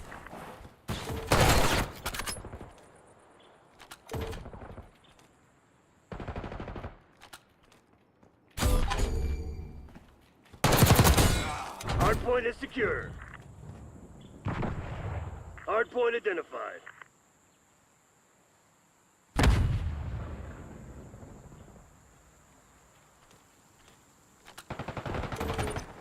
Hard point is active.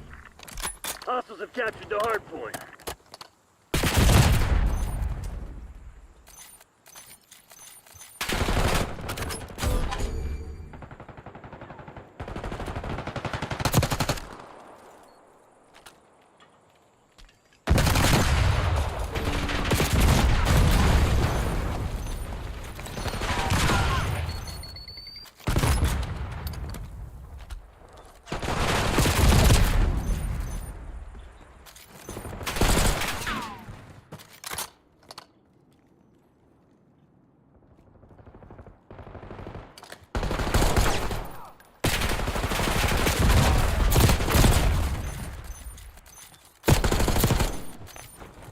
Hard point located.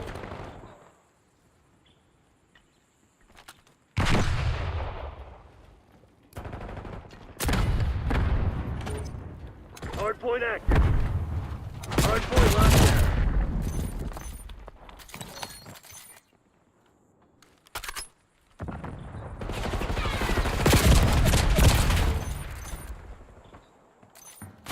Hostiles have the hard point.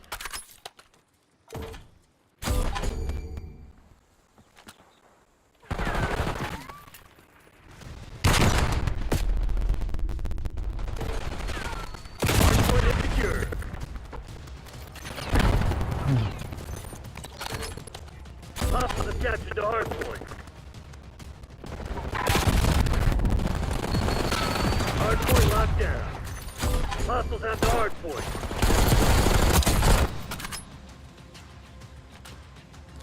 Hard point identified.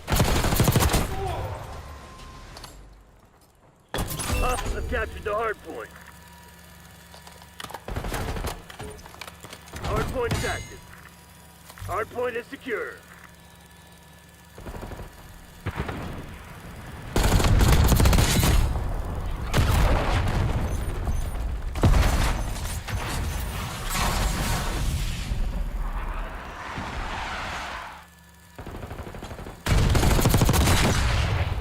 Hostiles have the hard point. Hard point locked down.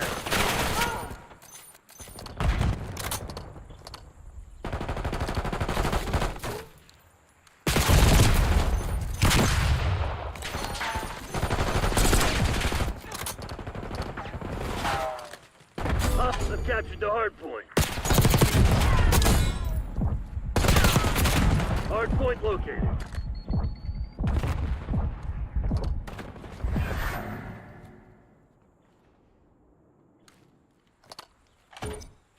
Hardpoint active. Hardpoint is secure.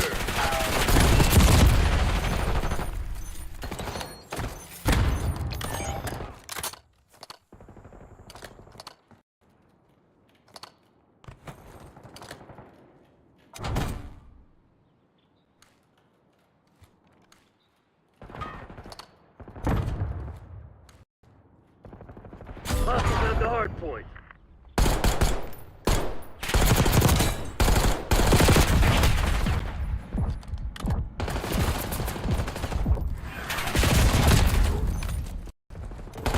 Hard point locked down.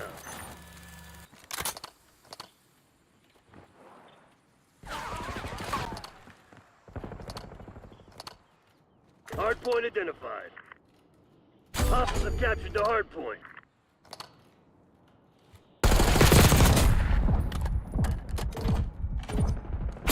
Point is active. Hostiles have the hard point.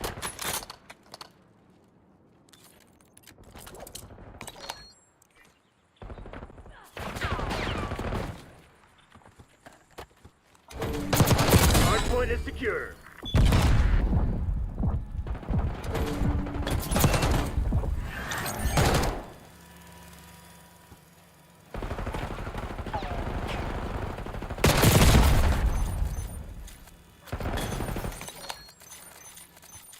Hostiles have captured the hard point. Hard point locked down. Hostiles have the hard point. Hard point is secure. Hard point located.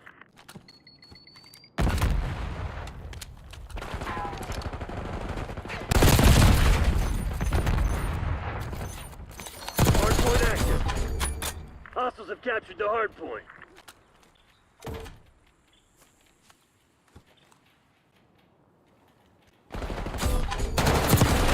Hardpoint locked down. Hostiles have the hard point.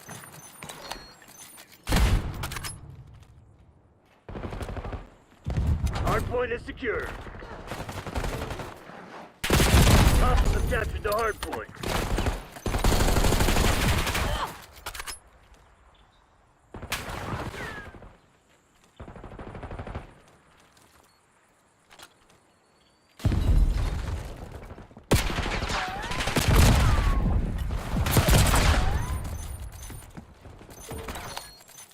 Hardpoint locked down. Hardpoint identified.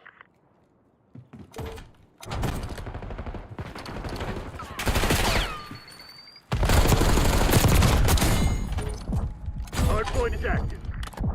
Hostiles have the hardpoint.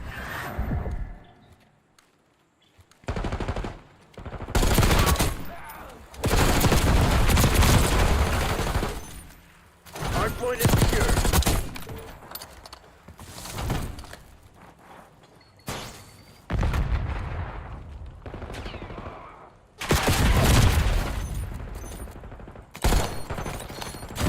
Captured the hard point.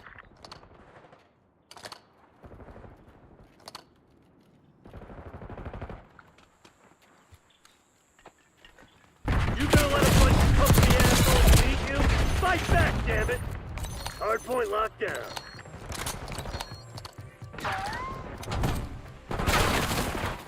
Hard point located. Hostiles have the hard point. Hard point is secure. Hardpoint active. Hostiles have captured the hardpoint.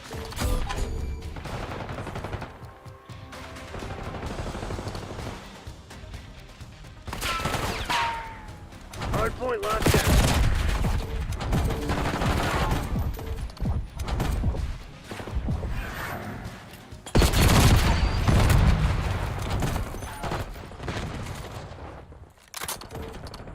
Hostiles have the hard point.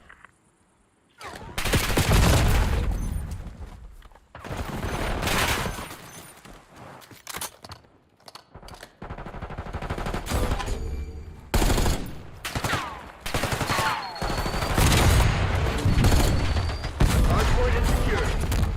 Hostiles have captured the hard point. Hardpoint identified.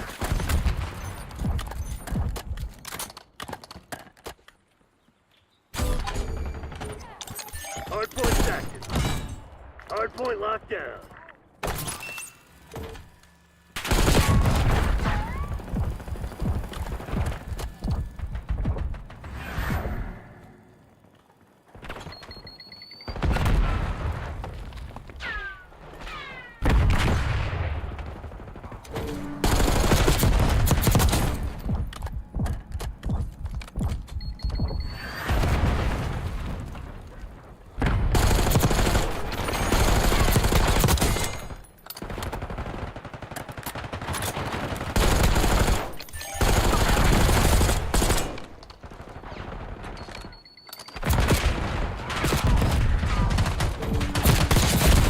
The hardpoint.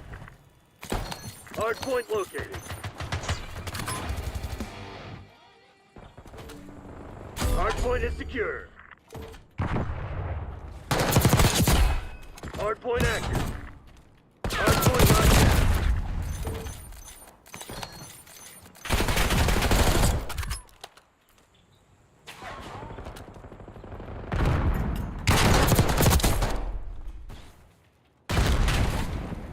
Hostiles have captured the hardpoint.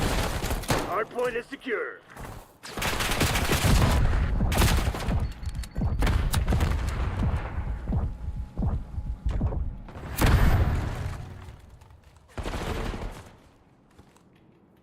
Hostiles have the hardpoint.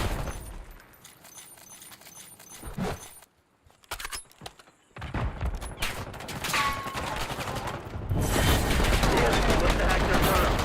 Go dark. We'll pick you up later.